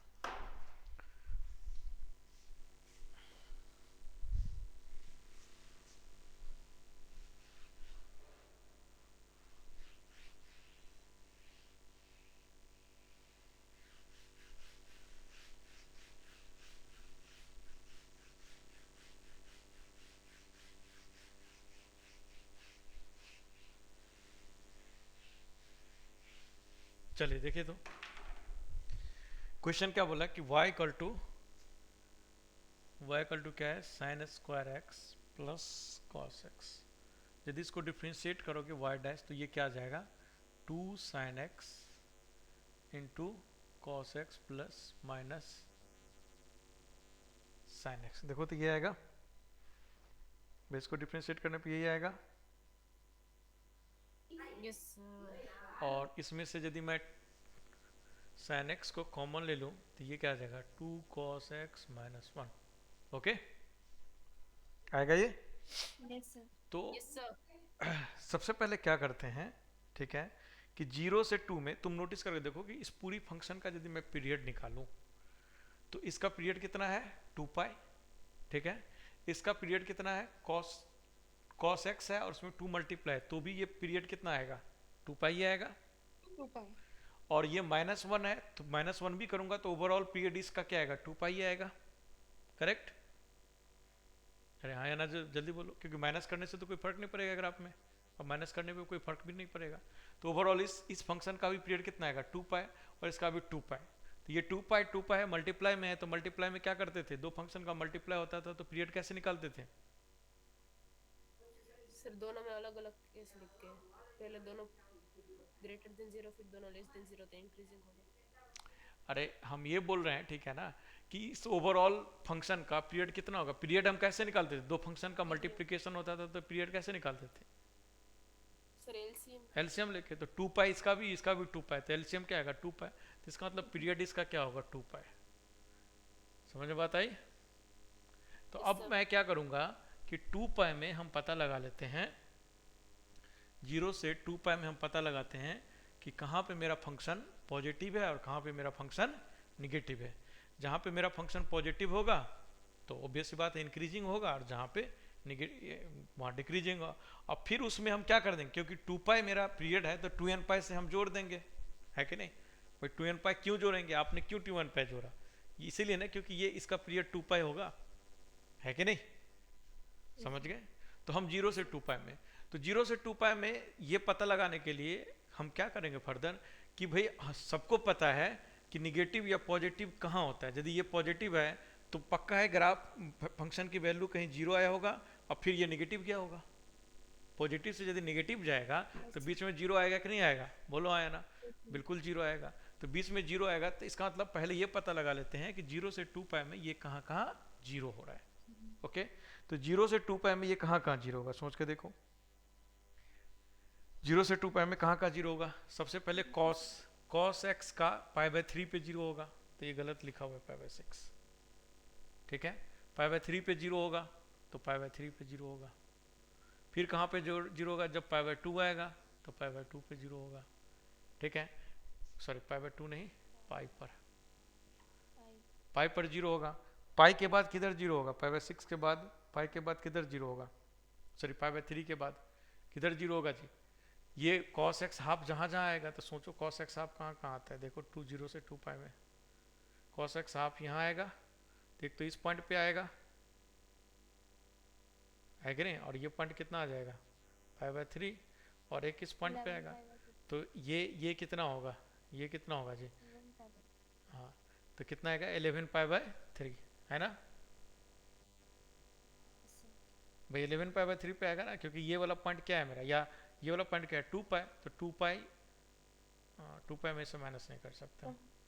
हाँ सही है ना, 2 पाई में से π/3 माइनस कर दो, तो 3 दूना 6 में से तो 5 π/3 आएगा ना जी। Okay Yes sir, 5 pi by 3. ठीक है, तो ये 5 पाई बाई 3। तो यहाँ फंक्शन की वैल्यू यानी इस पूरे की वैल्यू 0 हो रहा है कि नहीं हो रहा है? किस किस पॉइंट पे? पाई बाई 3 पे, पाई पे, 5 पाई बाई 3 पे, इस पॉइंट में यानी 0 से 2 पाई में इस पॉइंट पे हमारा फंक्शन की वैल्यू क्या हो रहा है? 0 हो रहा है। तो इसका मतलब पूरा जो 0 से 2 पाई में कितने इंटरवल में हमारा फंक्शन मतलब ये चीज डिस्ट्रीब्यूट हुआ? 1 2 3 4, यानी 4 इंटरवल में ये प्लस या माइनस होगा। समझ में आ गया यहाँ तक सबको? कैसे क्या किया मैं यहाँ तक? ठीक है, ओके, सबको आ गया समझ में? किसी को कोई कंफ्यूजन नहीं है ना? मनीषा, मनीषा क्या नाम है? मनीषा के अलावा एक और है ना जिसका आवाज हमेशा आते रहता है, दिखाई नहीं दे रहा, उसका आवाज आज नहीं रहा है। हाँ हाँ, मनीषा, हाँ, पता नहीं मनीषा का आवाज और उधर एक पूजा है फर्स्ट सेकंड बैच में, दोनों का आवाज ना सेम टाइप का है। क्योंकि अब तुम लोग की शक्ल से ज्यादा ना मैं आवाज से पहचानता हूँ। अब मुझे समझ में आया कि अंधे आदमी भी कैसे सबको पहचान लेता है ना? चलिए ध्यान दीजिए। Yes. अब हमें ये पता लगाना है, ठीक है, कि ये कब निगेटिव होगा कब पॉजिटिव होगा। चलो 0 से पाई बाई 3 में देखते हैं, ठीक है। तो 0 से पाई बाई 3 में साइन एक्स का ग्राफ जो होता है, ठीक है, साइन एक्स का ग्राफ 0 से पाई बाई 3 में साइन एक्स का ग्राफ ये होता है, ठीक है। और वैल्यू कहाँ से कहाँ तक होता है जी? वैल्यू कहाँ से कहाँ तक होता है? 0 से पाई बाई 3 में वैल्यू कहाँ से कहाँ तक होगा? 0 से √3/2. 0 से √3/2 के बराबर, ओके। और cos x की वैल्यू कहाँ से कहाँ तक होता है? देखो ध्यान से, cos x की वैल्यू 0 से पाई बाई 3 में, तो पाई बाई 3 पर कितना होता है? हाफ होता है। तो ऑब्वियस सी बात है ये वैल्यू 0 से √3/2। अब एक बात बताओ कि cos पाई बाई 3 कितना होता है? sin पाई बाई 3 कितना होता है? सबको पता है। तो ये वैल्यू हमेशा क्या आएगा? पॉजिटिव आएगा। सबको दिख रहा है sin x तो पॉजिटिव आएगा 0 से पाई बाई 3 में, सही बात है कि नहीं? सब लोग बताओ है ना? Yes sir. ओके, अब देखो 2 cos x - 1 0 से पाई बाई 3 में जब हम पाई बाई 3 पुट करेंगे, ठीक है, पाई बाई 3 पुट करेंगे तो ये वैल्यू क्या हो जाएगा? ये वैल्यू 0 हो जाएगा, ठीक है। तो पाई बाई 3 से पहले यदि cos की वैल्यू देखे तो cos की वैल्यू ऐसे होता है, और पाई बाई 3 कितना होगा? 60 डिग्री, तो 60 डिग्री यहाँ पर होता है, ठीक है। तो ये क्या हो जाएगा? ये पॉजिटिव हो जाएगा कि नहीं हो जाएगा? मतलब देखो ये वैल्यू क्या आएगा? 2 इंटू समथिंग, और 2 इंटू समथिंग करोगे भी तो 2 इंटू समथिंग तो वो तो 1 से ग्रेटर ही आएगा ना। लेकिन नहीं, Yes sir. इसमें और तो कोई दिक्कत नहीं है ना, एक बार देख लो, ठीक है। मतलब हाफ कब आएगा? कॉस हाफ कब आता है? 60 डिग्री पे ना, ठीक है। हाफ पर ये आएगा 0.5। हाफ से पहले तो पॉजिटिव, हाफ के बाद ही तो निगेटिव जाएगा, ये है कि नहीं भाई? जब हाफ के बाद पुट करेंगे इसमें तो निगेटिव जाएगा, तो इसका मतलब ये क्या आएगा? पॉजिटिव। तो इसका मतलब 0 से पाई बाई 3 में क्या आया? पॉजिटिव। समझ में आया कि नहीं आया? Yes sir. अरे सही लिखा हूँ? जल्दी बोलो, आया ना? Yes sir. और लोग बताओ, ठीक है। तो 0 से पाई बाई 3 में हमने पता लगा लिया। अब चलते हैं आगे। देखो ये हिट एंड ट्रायल से ही होगा, इसका कोई शॉर्टकट नहीं, इसको एनालिसिस, और ये बहुत फटाफट हो जाएगा, आपको प्रैक्टिस होना चाहिए, दैट्स इट। अब देखो पाई बाई 3 से पाई की बात करें तो पाई बाई 3 से पाई में जो ग्राफ होता है साइन एक्स का, साइन एक्स का ग्राफ ये होता है, और ये हमारा क्या होता है? पाई, और ये हमारा हो गया पाई बाई 3, ओके। तो पाई बाई 3 से पाई में ये पॉजिटिव जाएगा, कोई दिक्कत नहीं है कि नहीं? तो ये तो पॉजिटिव होगा। पाई बाई 3 से पाई में cos x जो जाता है, देखो ध्यान से cos x क्या होता है, ठीक है, ऐसे होता है। ये हमारा हो गया 0, और यहाँ कहीं मेरा पाई बाई 3 आएगा, और पाई मेरा यहाँ आएगा कहीं, करेक्ट है कि नहीं? तो तुम नोटिस करके देखो 0 मतलब ये जो cos x की जो वैल्यू है, ठीक है, ये जो cos x की वैल्यू है, cos x की वैल्यू यहाँ तक, यानी ये पूरी वैल्यू पाई बाई 3 तक क्या है? 0, ओके। अरे 0 है कि नहीं? अरे हाँ या ना? तो ये 0 से पहले ये पॉजिटिव था, तो 0 के बाद ये क्या हो जाएगा? नेगेटिव हो जाएगा, सिंपल सी बात है। यानी पाई बाई 3 से पहले ये पॉजिटिव था, तो पाई बाई 3 के बाद निगेटिव हो जाएगा, निगेटिव हो जाएगा। निगेटिव कब तक रहेगा? जब तक फिर से ये एक बार 0 और ना आए, है कि नहीं? तो ऑब्वियस बात है, तुम नोटिस कर देखो इसका ग्राफ, तो ये हमारा क्या हो जाएगा पाई, तो ये तो निगेटिव ही जा रहा है, ठीक है। और फर्दर ये जीरो कब आएगा, जब फिर से cos x की वैल्यू हाफ हो, और cos x की हाफ फिर से कब आएगा, जब पाई बाय 3 पर आएगा, पाई बाय 3 पर। ओके, तो इसका मतलब इस पूरे के वैल्यू क्या रहेगा, नेगेटिव रहेगा। तो प्लस और माइनस क्या आएगा इस इंटरवल, नेगेटिव। समझ में आया कि नहीं है, जल्दी बोलो है, समझ में आया सबको? Yes sir. कोई ऐसा है जिसको नहीं आया? सबको आया? ओके, ठीक है, तो ये आ गया। अब आते हैं इधर पाई से 5 पाई बाय 3, तो पाई से 5 पाई बाय 3 में ये तो निगेटिव जाएगा, और ये भी Yes, निगेटिव sir. जाएगा, क्योंकि निगेटिव अब कब जाएगा, 5 पाई बाय 3 के बाद ये चीज पॉजिटिव जाएगा, है कि नहीं? Yes Yes, sir. sir. तो ये निगेटिव निगेटिव क्या हो जाएगा, ये पॉजिटिव हो जाएगा, है कि नहीं? और 5 पाई बाय 3 से 2 पाई में ये क्या आएगा, निगेटिव। ओके, और ये वाला वैल्यू क्या आएगा, पॉजिटिव, तो ये क्या आएगा, निगेटिव। तो देखो डिसाइड हो गया, सारा हो गया। ओके, तो किस इंटरवल में, 2n पाई जोड़ देंगे इसमें, तो 2n पाई हो गया, और 2n pi plus pi by 3, तो ये पाई बाय 3 लिखो, इसमें इंक्रीजिंग हो गया। फिर कौन सा, पाई प्लस 5 पाई बाय 3, तो पाई प्लस 5 पाई बाय 3 लिखो। फिर देखो निगेटिव, हाँ सर वो एंगल हमने गलत लिया शायद, कौन सा एंगल, जो हम 5 पाई बाय 3 लिख रहे हैं, मतलब 3 पाई बाय 2 में पाई बाय 6 ऐड किया है। अरे भाई ये देखो ना, ये वाला एंगल बोल रही है। Yes sir. अरे तो ये वाला एंगल कैसे निकला, सिंपल, ठीक है, कि हमें क्या करना है, cos को 2 cos x को निगेटिव, तो cos x बराबर हाफ, कब होगा, तब ये जीरो होगा, है कि नहीं? सर 11 पाई बाय 3 एंगल आना चाहिए ना, क्या बोले,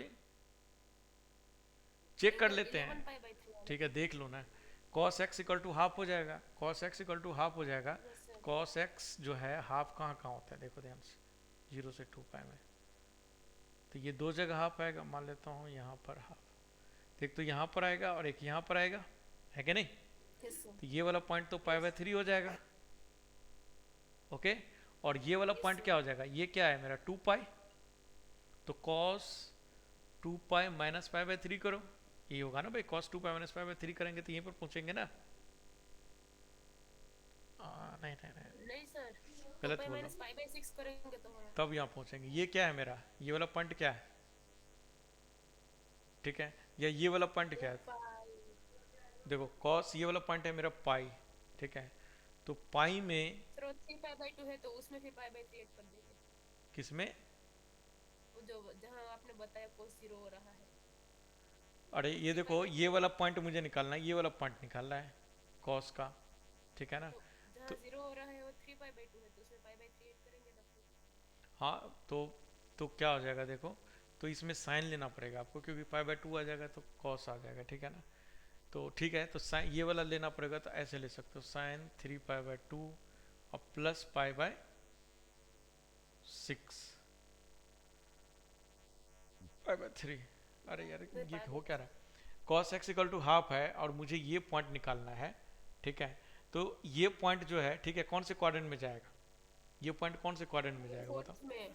फोर्थ में जाएगा, और फोर्थ में cos हाफ होता है, क्योंकि हाफ है तो पॉजिटिव है, तो ऐसे भी देख लो कि पॉजिटिव है तो या तो इस क्वाड्रेंट में जाएगा या इस क्वाड्रेंट में जाएगा, सही बात है, ठीक है, तो इस क्वाड्रेंट में जाने के लिए पाई बाय 6 होगा, और इस क्वाड्रेंट में जाने के लिए क्या करना पड़ेगा, इस क्वाड्रेंट में 2 पाई, सॉरी पाई बाय 3 ना, पाई बाय 3, 2 पाई में से पाई बाय 3 माइनस करूंगा तब तो आएगा cos 2 pi minus pi by 3, तो ये 5 पाई बाय 3 ही तो आएगा, Yes, sir.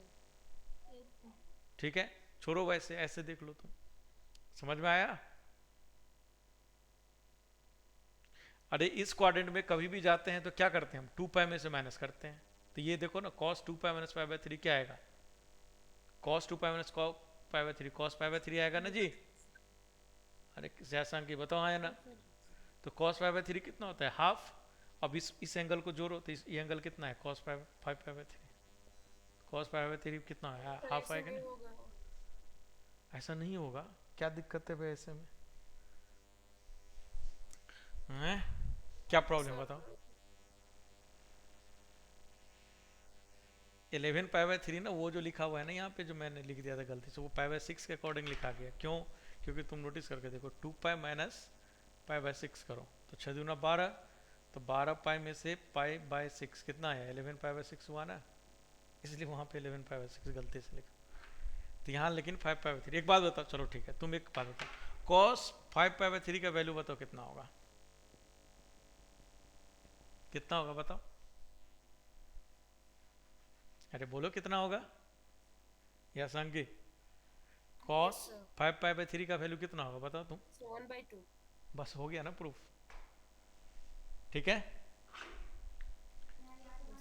ओके, तो ये हो गया। अब इसमें तुम ये कर दो, हो गया। यहाँ पाई बाय 3 हो गया, यहाँ 5 पाई बाय 3 हो गया, यहाँ पाई बाय 3 हो गया। कहाँ से कहाँ तक जाएगा जी? नेगेटिव पाई बाय 3 से पाई तक, सही है। और फिर ये हो गया 5 पाई बाय 3 से 2 पाई तक। This is the final answer. समझ में आया कि नहीं आया? बोलो आया ना? आया समझ में सबको?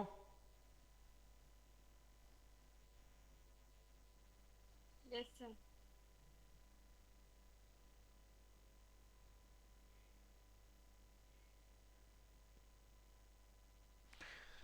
ठीक है, आई होप क्लियर हो गया सबको ये बात, ठीक है, कि कैसे हम इंक्रीजिंग डिक्रीजिंग निकालेंगे।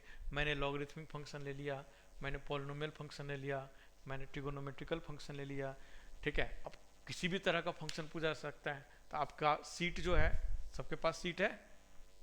अरे है ना? Yes sir. तो सीट से अब क्वेश्चन तुम लगा सकते हो। चलो एक दो पॉइंट लिख लो। Stationary points are those points where slope of function is equal to 0। जहाँ पे स्लोप ऑफ फंक्शन बराबर 0 होगा, उन पॉइंट्स को हम स्टेशनरी पॉइंट बोलते हैं, ठीक है। Stationary points are those points where slope of function बराबर 0।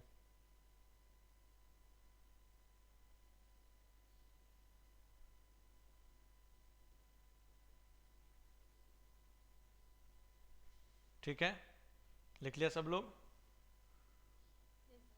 नेक्स्ट पॉइंट लिखो। Critical points are those points where either slope is 0 और undefined. Critical points are those points where either slope is 0 और undefined. ये terms का नाम है, ठीक है।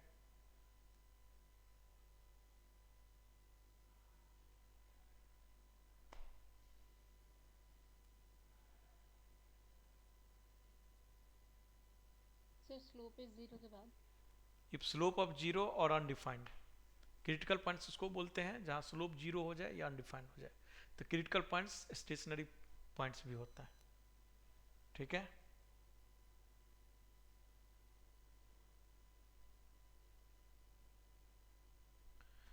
समझ गए सब लोग? तो देखो, तुम्हारा जो सीट है, ओके, सीट से अब ये सारे क्वेश्चंस आप लोग निपटा सकते हो। बैच 1,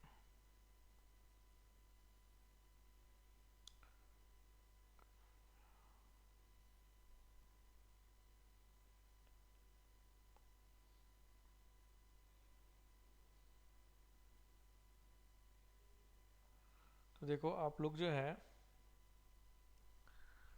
देखो इंक्रीजिंग डिक्रीजिंग वाला सीट निकालो। देखो सेक्शन डी है,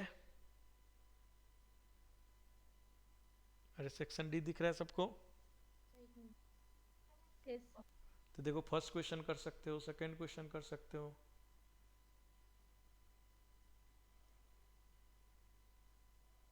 फोर्थ क्वेश्चन कर सकते हो, फिफ्थ क्वेश्चन कर सकते हो।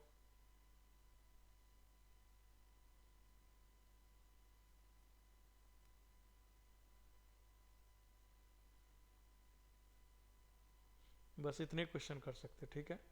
इनइक्वलिटी वाला आप कराएंगे तो इनइक्वलिटी वाला फिर क्वेश्चन होने लगेगा। रिमेनिंग तो मैक्सिमम मिनिमम का क्वेश्चन है।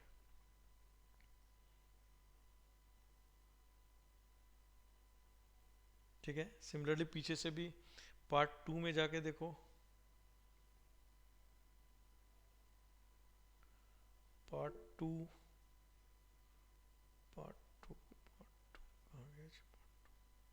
हाँ पार्ट 2 में देखो तुम, पार्ट 2 में जो क्वेश्चन है उस तरह का क्वेश्चन मैं कराऊंगा तभी होगा, ठीक है। थर्ड क्वेश्चन कर सकते हो आप पार्ट 2 का, थर्ड। फिफ्थ कर सकते हो, फिफ्थ, और सिक्स भी कर सकते हो, ठीक है। तो इन क्वेश्चन को ट्राई करना, ठीक है। Yes sir.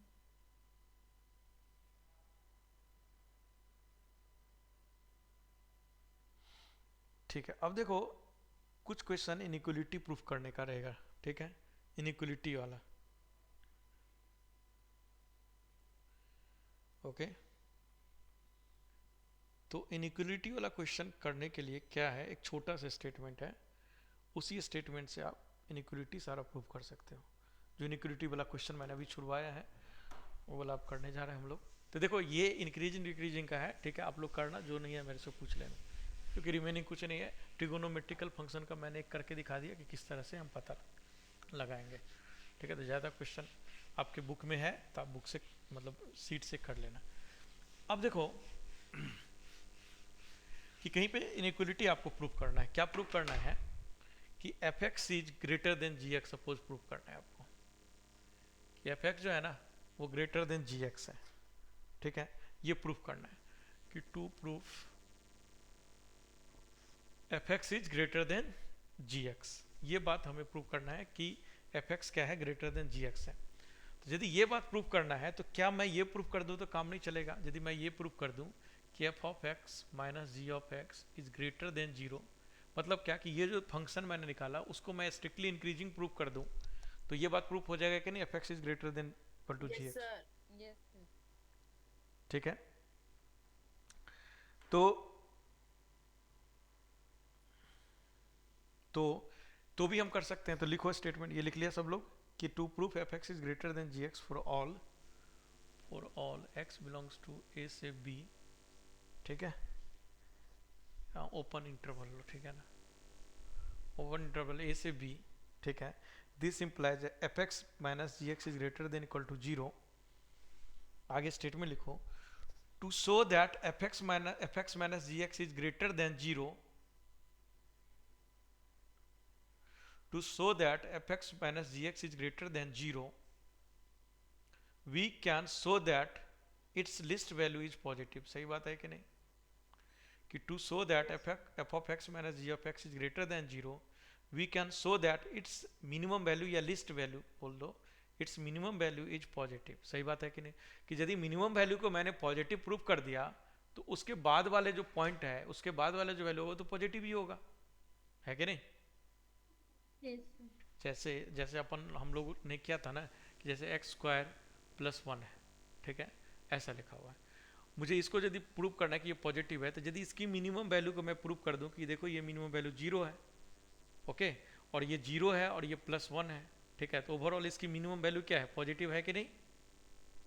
तो यदि इसकी मिनिमम वैल्यू पॉजिटिव है तो अब एक्स कुछ भी रखेंगे तो वो तो हमेशा पॉजिटिव ही आएगा। समझ में आया आइडिया। हाँ, आप इंक्रीजिंग से भी प्रूव कर सकते हैं, लेकिन ये भी स्टेटमेंट दे सकते थे। एक स्टेटमेंट तो ये हो गया कि इसको directly F F x minus जी एक्स एफ को इंक्रीजिंग प्रूव कर दो। नहीं सर, मिनिमम वैल्यू निकाल के फिर ये खुद करना होगा कि इंक्रीजिंग है तो बाकी पॉइंट पे फिर, ठीक है, क्वेश्चन से आइडिया लग जाएगा तुम्हें, ठीक है ना। बट मैं बता रहा हूँ कि इसको आप इंक्रीजिंग फंक्शन भी प्रूव कर सकते हो जिस इंटरवल की बात कर रहे हैं, स्ट्रिक्टली इंक्रीजिंग उस इंटरवल में। और इंक्रीजिंग प्रूव करने के साथ साथ आपको ये बात भी प्रूव करना पड़ेगा कि इसकी जो मिनिमम वैल्यू है वो पॉजिटिव है कि नहीं। सिर्फ इंक्रीजिंग प्रूव करने से नहीं होगा, क्योंकि इंक्रीजिंग प्रूव कर दिया तो निगेटिव से भी इंक्रीज कर सकता है ना जी, है कि नहीं। जैसे ये ग्राफ है तो तुम नोटिस करके देखो कि ये निगेटिव से जाकर के पॉजिटिव इंक्रीज करते गया, तो भाई ये तो निगेटिव ही वैल्यू आ सकता है, लेकिन हमें तो पॉजिटिव वैल्यू प्रूव करना है, तो हमें दो बात प्रूव करनी पड़ेगी। पहली बात ये प्रूव करनी पड़ेगी कि इसकी मिनिमम वैल्यू क्या है, पॉजिटिव है, और दूसरी बात ये प्रूव करनी पड़ेगी कि इंक्रीजिंग फंक्शन है कि नहीं। और यदि ये दो बात हम प्रूव कर देंगे तो हम बोल सकते हैं कि f x minus g of x is greater than 0, और ये बोल सकते हैं तो उससे मैं f x is greater than ji x prove कर सकते हैं। समझ बात आई कि नहीं आई। Yes sir. आया समझ में सबको ये बात। हेलो, ठीक। ये छोटा सा स्टेटमेंट है लेकिन बहुत पावरफुल स्टेटमेंट है, ठीक है। कैसे, क्वेश्चन लेने के बाद आप जितना भी इनइक्वलिटी का क्वेश्चन मैं छुड़वाया हूँ ना, इसी स्टेटमेंट से होगा, ठीक है। तो मिनिमम वैल्यू यदि आप पॉजिटिव प्रूफ कर दोगे, ठीक है ना, तो मिनिमम वैल्यू पॉजिटिव प्रूफ करते ही हमें पता लग जाएगा कि इसकी मिनिमम वैल्यू पॉजिटिव है, तो मैक्सिमम वैल्यू भी पॉजिटिव ही होगा। सही बात है? या तो तुम ये बात प्रूव कर दो ओनली मिनिमम वैल्यू पॉजिटिव, या ये बात प्रूव कर दो कि मिनिमम वैल्यू पॉजिटिव और देखो स्ट्रिक्टली इंक्रीजिंग फंक्शन, तो इससे भी हो जाएगा। स्ट्रिक्टली नहीं भी प्रूव करोगे, मिनिमम वैल्यू पॉजिटिव प्रूव कर दोगे तो भी काम चल जाएगा। जैसे मैंने एग्जांपल दिखाया कि x² + 1 है, इसका मिनिमम वैल्यू कितना होगा, मिनिमम वैल्यू कितना होगा, कितना होगा जी, 1 होगा, और जो कि पॉजिटिव है।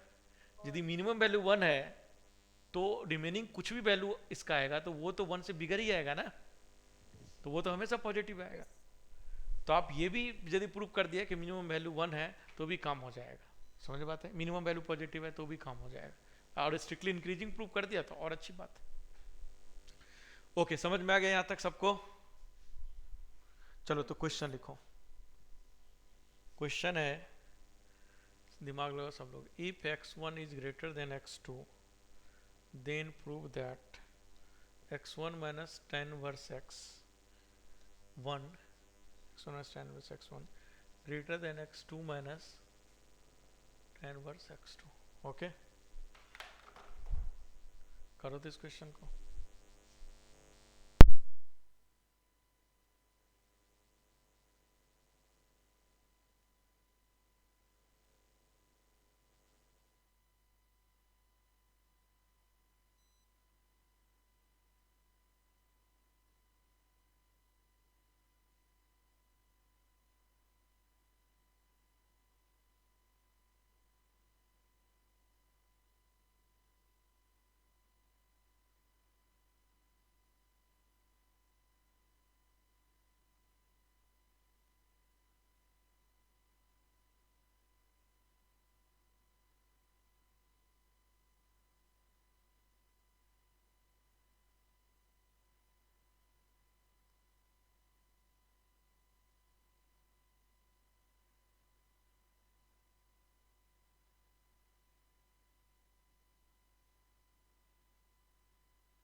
कुछ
बहुत टाइम हो गया। देखो कि हम क्या करेंगे इसमें कि फंक्शन सपोज कर लिया, सपोज कर लिया function x minus tan inverse x, okay. तो x minus tan inverse x suppose कर लिया और एफ डैश एक्स निकाला इसका, तो एफ डैश एक्स क्या निकलेगा जी, 1 minus 1 by 1 plus x square. तो ये क्या आएगा, 1 plus x square minus 1 upon 1 plus x square, 1 1 cancel हो गया, तो x square upon 1 plus x square जो कि ऑलवेज क्या है, ग्रेटर देन जीरो, है कि नहीं। तो इसका मतलब एफ डैश एक्स क्या आ गया, ग्रेटर देन जीरो रह गया। तो इसका मतलब ये कैसा फंक्शन हो गया, इंक्रीजिंग फंक्शन हो गया। यदि ये इंक्रीजिंग फंक्शन है तो यदि x1 is greater than x2 है, दिस इंप्लाइज इंक्रीजिंग फंक्शन का डेफिनेशन के अकॉर्डिंग x1, हाँ x1 minus tan inverse x, और स्ट्रिक्टली इंक्रीजिंग है, देखो x1 minus tan inverse x1 is greater than x2 minus tan inverse x2। हो जाएगा कि नहीं हो जाएगा, बताओ है ना, हो जाएगा। तो बस ये तो प्रूफ करना था, हो गया क्वेश्चन। यस तो इस बात को ध्यान रखो क्या, कि इंक्रीजिंग डिक्रीजिंग ही इंटरवल नहीं निकाल सकते हैं हम, इंक्रीजिंग डिक्रीजिंग फंक्शन को ऐसे भी इस्तेमाल कर सकते हैं इनइक्वलिटी प्रूफ करने के। और आपके सीट में देखो इनइक्वलिटी प्रूफ करने वाला क्वेश्चन था ना, जो मैं अभी स्किप करवाया हूँ कि ये क्वेश्चन अभी मत करना, ठीक है। तो वही है, वही चल रहा है। जब ये क्वेश्चन कुछ प्रैक्टिस कर लेंगे तो आपको आइडिया लग जाएगा, फिर आप सीट के भी क्वेश्चन कर सकते हो। चलिए नेक्स्ट क्वेश्चन लिखिए।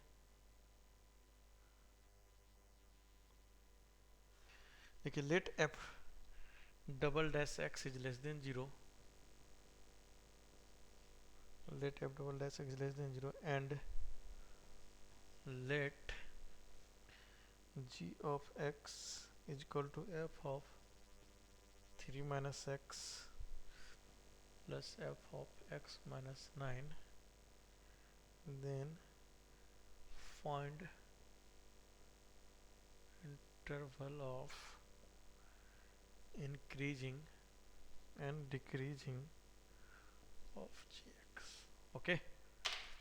कि F double dash x is less than zero है, ठीक है, और जी एक्स का जो डेफिनेशन है, ठीक है, वो इस तरह का जी एक्स का डेफिनेशन है। तो बोल रहा है क्या कि जी एक्स का इंक्रीजिंग और डिक्रीजिंग इंटरवल क्या होगा। समझ में आया क्वेश्चन, यस सर। चलो लगा दिमाग।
फिर ये इंक्रीजिंग होगा, सॉरी डिक्रीजिंग। ये इंटरवल भी तो बोल रहा है ना।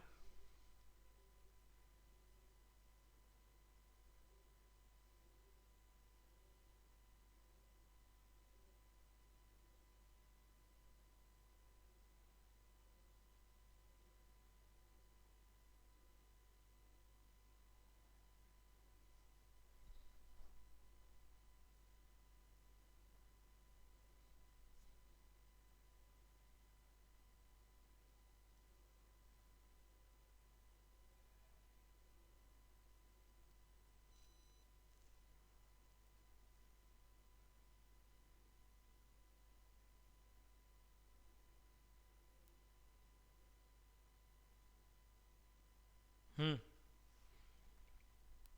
कुछ आया किसी का? सर 9 से इंफिनिटी में डिक्रीजिंग और माइनस इंफिनिटी से 3 में इंक्रीजिंग।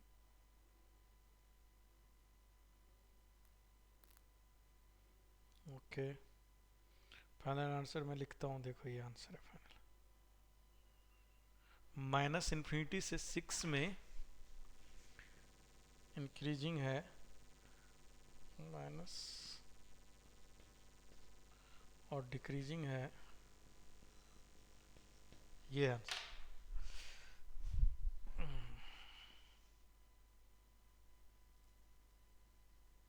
सो डिक्रीजिंग में 6 टू इंफिनिटी लिखा है। हम्म, यस सर, ये आया 3 से 9 भी आ गया इंटू।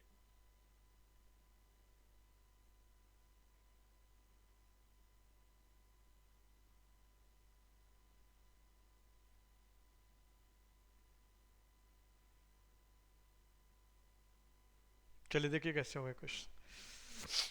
देखो कि सबसे पहले मेरे को क्या गिवन है, हमें ये गिवन है कि F double dash x is क्या, greater than, sorry less than zero. यदि F double dash x is greater than less than zero है, इसका मतलब कि एफ डैश एक्स जो हुआ वो किस तरह का फंक्शन हो गया, डिक्रीजिंग फंक्शन। डिक्रीजिंग फंक्शन हो गया कि नहीं? एफ डैश एक्स कैसा फंक्शन हो गया, डिक्रीजिंग फंक्शन। क्यों मनीषा, सही बात है, समझ में आया? ठीक है, तो एफ डैश एक्स हमारा क्या हो गया, डिक्रीजिंग फंक्शन। यदि F dash x decreasing function है तो चलो यहाँ से जी डैश एक्स के बारे में, क्योंकि जी डैश एक्स के बारे में निकालना है हमें, तो जी डैश एक्स निकाला तो ये क्या आ जाएगा, F dash x 3 minus x into minus one, इसका डिफ्रेंशिएशन, और प्लस ये क्या आ जाएगा, F dash x x minus 9। Okay, यदि ये जी डैश एक्स यदि ग्रेटर देन जीरो होगा, दिस मीन्स क्या होगा, इस इंटरवल में जो भी इंटरवल निकलेगा, इस इंटरवल में क्या होगा, फंक्शन इंक्रीजिंग होगा, है कि नहीं? तो इसका मतलब एफ डैश 3 माइनस एक्स, ये माइनस साइन के साथ, और plus F dash x minus 9 is greater than zero, है कि नहीं? तो यहाँ से इसको उधर लेके जाओ तो यहाँ क्या लिख सकता हूँ मैं, F dash x minus 9 is greater than F dash 3 minus x, है कि नहीं? अब तुम नोटिस करके देखो कि ये जो एफ डैश वाला फंक्शन है, ये एफ डैश वाला फंक्शन कैसा फंक्शन है, डिक्रीजिंग फंक्शन, है कि नहीं? यदि कोई डिक्रीजिंग फंक्शन होगा, तो यदि x1 is greater than x2 होगा और डिक्रीजिंग फंक्शन है, तो इसका मतलब f of x1 is less then f of x2 होगा कि नहीं होगा, बोलो है ना? यस। तो मैं इसका उल्टा भी लिख सकता हूँ क्या, कि यदि ऐसा लिखा हुआ है तो x1 is less then greater than x2 होगा। तो जैसे इसमें, और यदि ग्रेटर वाली बात है, यदि यहाँ पे ग्रेटर होता तो यहाँ पे क्या लिखा था, लेस लिखा था। अरे यदि ऐसा होता f(x1) is greater then f(x2), ये ऐसा होता है तो इसका मतलब x1 is less then x2, क्योंकि डिक्रीजिंग फंक्शन है कि नहीं? अरे आया समझ में स्टेटमेंट? यदि ऐसा है तो तुम नोटिस करके देखो कि यहाँ हमारा एफ डैश एक्स क्या है, डिक्रीजिंग फंक्शन, और F dash X this is greater than F dash X ही है, तो इसका मतलब इसका जो आर्गूमेंट है वो आपस में क्या होगा, ये ग्रेटर है तो आपस में क्या होगा, लेस होगा, तो x minus 1 is less then 3 minus x, होगा कि नहीं होगा, बोलो हाँ है ना?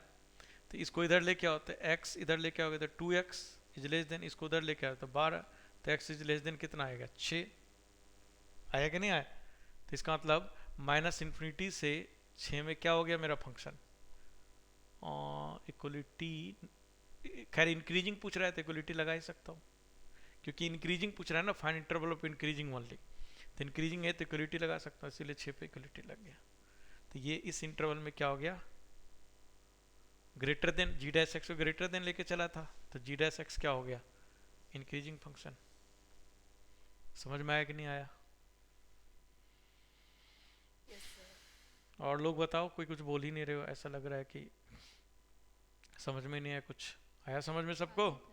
यस और सर। सेम वे सर में जब यहाँ लेस देन जीरो करेंगे तो उसके अकॉर्डिंग हम निकालेंगे, तो ये वाला इंटरवल निकल जाएगा, है कि नहीं?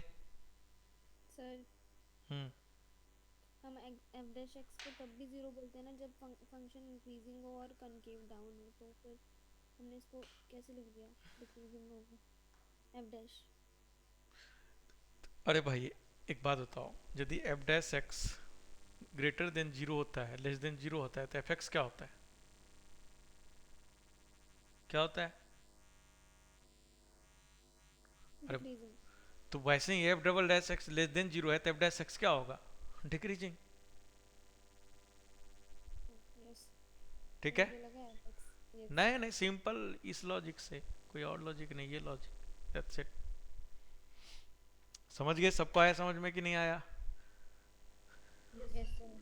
तो देखो अब इस क्वेश्चन को तुम नोटिस कर देखो कि सिंपल इंक्रीजिंग डिक्रीजिंग का कॉन्सेप्ट है, लेकिन कितना शानदार क्वेश्चन है।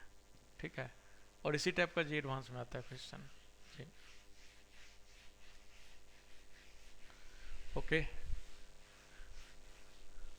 अब जो है इंक्रीजिंग डिक्रीजिंग को यूज करके, ठीक है, आप बताओ कि e के पावर f में e के पावर पाई और पाई के पावर e में कौन लेसर है कौन ग्रेटर, मतलब ऐसा साइन लगेगा या ऐसा लगेगा? समझ बात आई कि विच वन इज ग्रेटर? समझ में मैंने क्या पूछा क्वेश्चन? बहुत अच्छा क्वेश्चन है। Yes sir. e के पावर पर और यूज करो इंक्रीजिंग डिक्रीजिंग फंक्शन। ठीक है? वैल्यू पुट करके मत करना, वैल्यू पुट करने जाओगे ना तो आइडिया ही नहीं लगेगा।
सर ए की पावर पाई बड़ा है।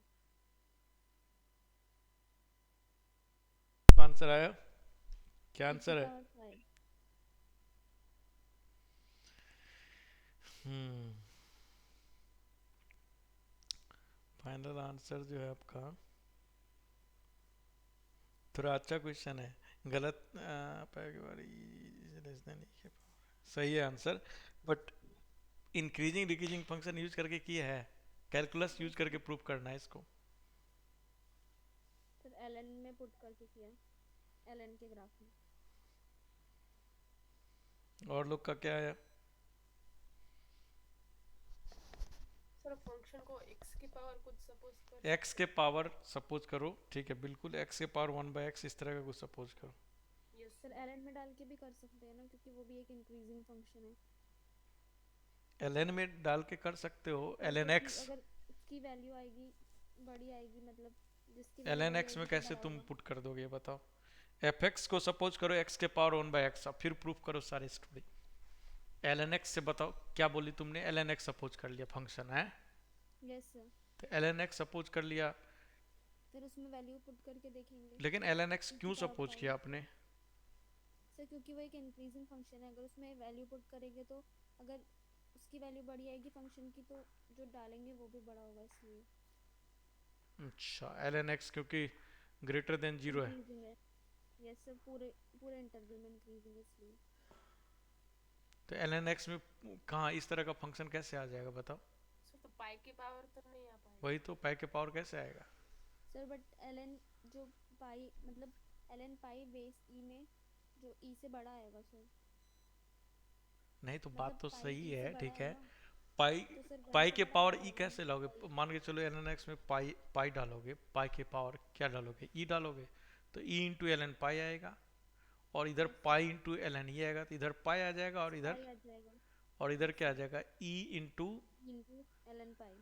लेकिन ई और इंटू सर ln जो पाई कैसे लिख सकते हो? वो तो कांस्टेंट वैल्यू है पाई के पावर ई, तो ई को पीछे कैसे ले जाओगे भाई? पावर में जब वेरिएबल रहेगा उसको पीछे ले जाओगे ना, पाई के पावर ई तो एक कांस्टेंट है, तो ई को कैसे ले जाओगे? क्या मैं ये सर ऐसे हम कर टू की सकता पावर हूँ? 2 में भी बोल सकते एक हैं। मिनट, कि अच्छा कर तो सकते हैं, ln x स्क्वायर है तो इसको मैं 2 ln x लिख सकता हूँ, है कि नहीं? यस सर, और एलएन टू स्क्वायर को भी हम 2 एलएन टू लिखते हैं। तुम्हारे कह रहे हैं ये लिख दिया, इसको इधर लेके आ गया, तो इसको इधर लेके जा सकते ये हैं एन क्या? Pi. E into l n yes pi sir, लिख सकते हैं? और लोग बताओ जी, सही है ना? सर क्योंकि 2 की पावर 2 हम लिख देते हैं ना इसमें, ठीक है, मान 2 लो ये एलएन कर टू। दिए, तो एल एन पाई की वैल्यू तो कैसे पता एलएन लगा? पाई को ई से थोड़ा बड़ा आएगा ना, मतलब 1 से बड़ा आएगा, क्योंकि ई पाई से छोटा है, तो 1 से चलो थोड़ा ई बड़ा तो आ आएगा। गया, ये ई आ गया, नो सर, एलएन पाई की वैल्यू 1 से थोड़ी सी बड़ी आएगी, क्योंकि ई पाई से छोटा है। इधर वैल्यू क्या रहा है? यदि आपने ई के पावर पाई डाला, पाई। ठीक है, तो ये वैल्यू पाई आएगा, तो पाई क्या आएगा? 3.14। चलो ये वैल्यू एग्जैक्ट निकाल दिया आपने, ठीक है, और यदि और सर इसकी जब वैल्यू मैं निकालूं तो ई आएगा 2 point 2.7। Something, okay, yes sir, ये आएगा 2 पॉइंट समथिंग, और एल एन ई पाई क्या आएगा? पाई चलो बिगर वैल्यू है, ई जो है ये है, तो हो सकता है बड़ा, लेकिन ये वैल्यू 3.1 से छोटा आएगा या बड़ा आएगा, ये कैसे डिसाइड कर लोगे? मतलब 2 सर 1.5 से बड़ा हो गया तो फिर डिसाइड कैसे करें?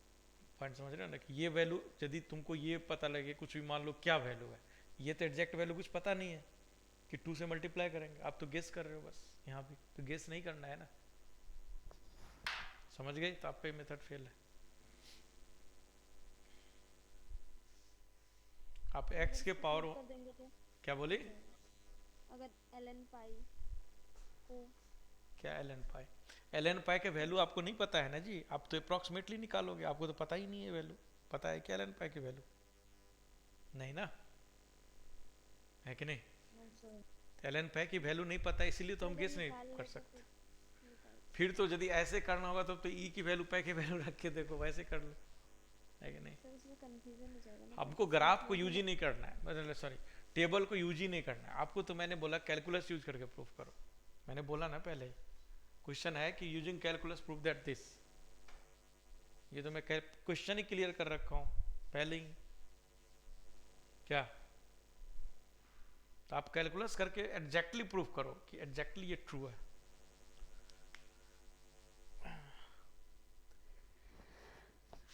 विपुज ऑनलाइन हो भी कि नहीं हो?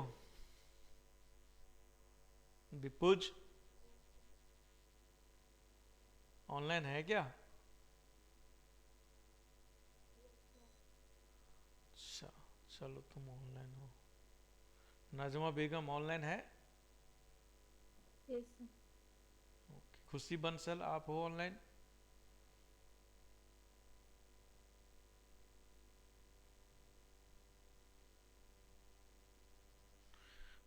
पता नहीं, खुशी बंसल लेफ्ट हुए। तो हो गया प्रूफ। ओके, भेजो सोल्यूशन, मुझे देखता हूँ सही है कि गलत yes sir.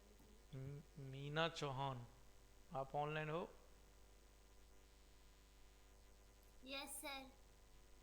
Okay, Shailaja Shekhawat, yes sir. Didi Jain,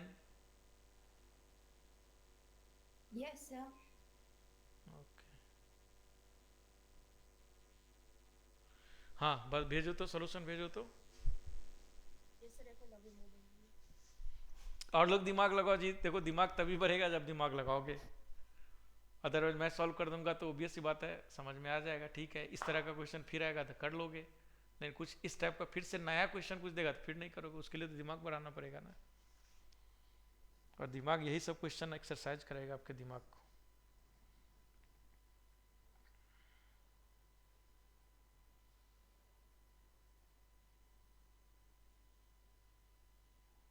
sir send किया, अभी पहुंचा है। अच्छा अभी देखता हूँ, किधर मेरे को, किधर सेंड किए? ग्रुप पर? ग्रुप में किया पर स्पीड थोड़ी स्लो है तो धीमे धीमे आ रहा है। मुझे धीमे तो क्लास कैसे लेती है, स्पीड स्लो रहता है तो? सर मैं तो लैपटॉप से अटेंड कर रही हूँ। किससे? लैपटॉप तो अच्छा तो लैपटॉप में वाईफाई लगा हुआ है? और डोंगल वाला नेट। अच्छा डोंगल वाला नेट,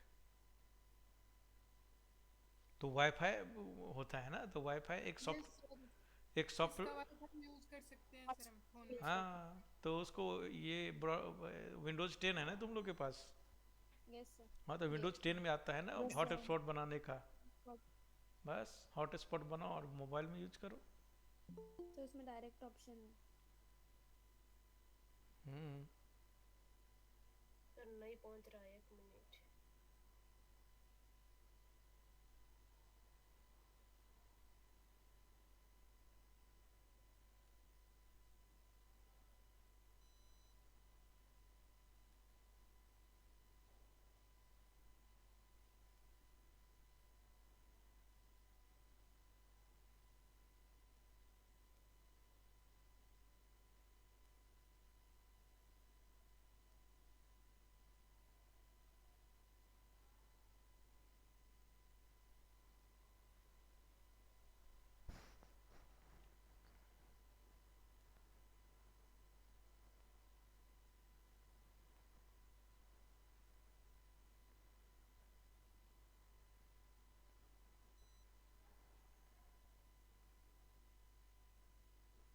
सर आ गया। आ गया। मतलब फोटो आ गया ग्रुप। ग्रुप पर फोटो आ गया।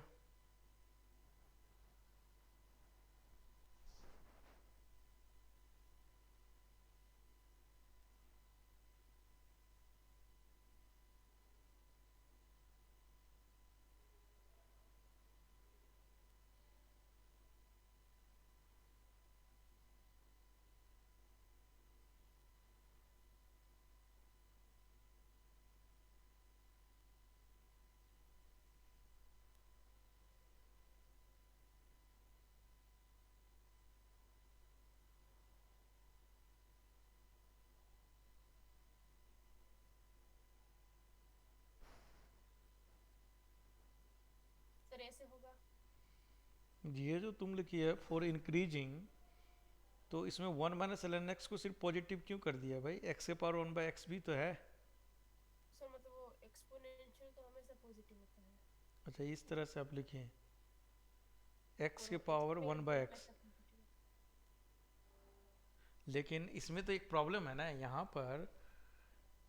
खैर x की वैल्यू तो तुम चलो, लेकिन यहाँ पर x के पावर यदि 1/x होगा ना, तो x यदि निगेटिव हो जाएगा तब थोड़ी ना पॉजिटिव आएगा। क्यों? लेकिन चलो यहाँ पर ई और पाई इनपुट करेंगे तो इसके लिए मैं बोल सकता हूँ ये बात, हाँ तो सर वो मतलब लेकिन ऐसे नहीं बोल सकते जनरल के लिए। सर ई से बड़ा होगा तो आप लिख सकते हैं ना। नहीं ये तो ठीक है, तुम ई और पाई, क्योंकि यहाँ तो पुट करना है ई और पाई, तो ई और पाई पुट करेंगे तो पॉजिटिव आएगा, तो यहाँ बोल सकते हो उसको positive. Okay sir. 1 minus L N x, तो एल एन के पावर एक्स लिखी है कि एल एन एक्स लिखी है? सर एल एन एक्स लिखा है। L N x is greater than 0, obvious सी बात है, होना चाहिए। तो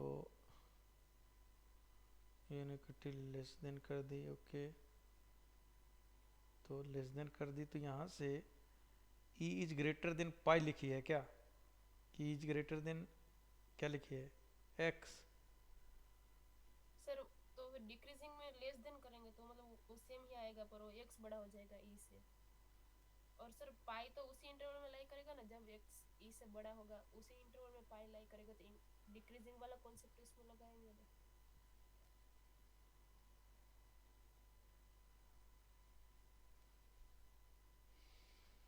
हाँ संभव सही है, लेकिन यहाँ पे थोड़ा कंफ्यूजिंग लग रहा है मुझे कि तुमने यहाँ क्या प्रूफ कर दी, e is greater than x proof किया है, यस सर।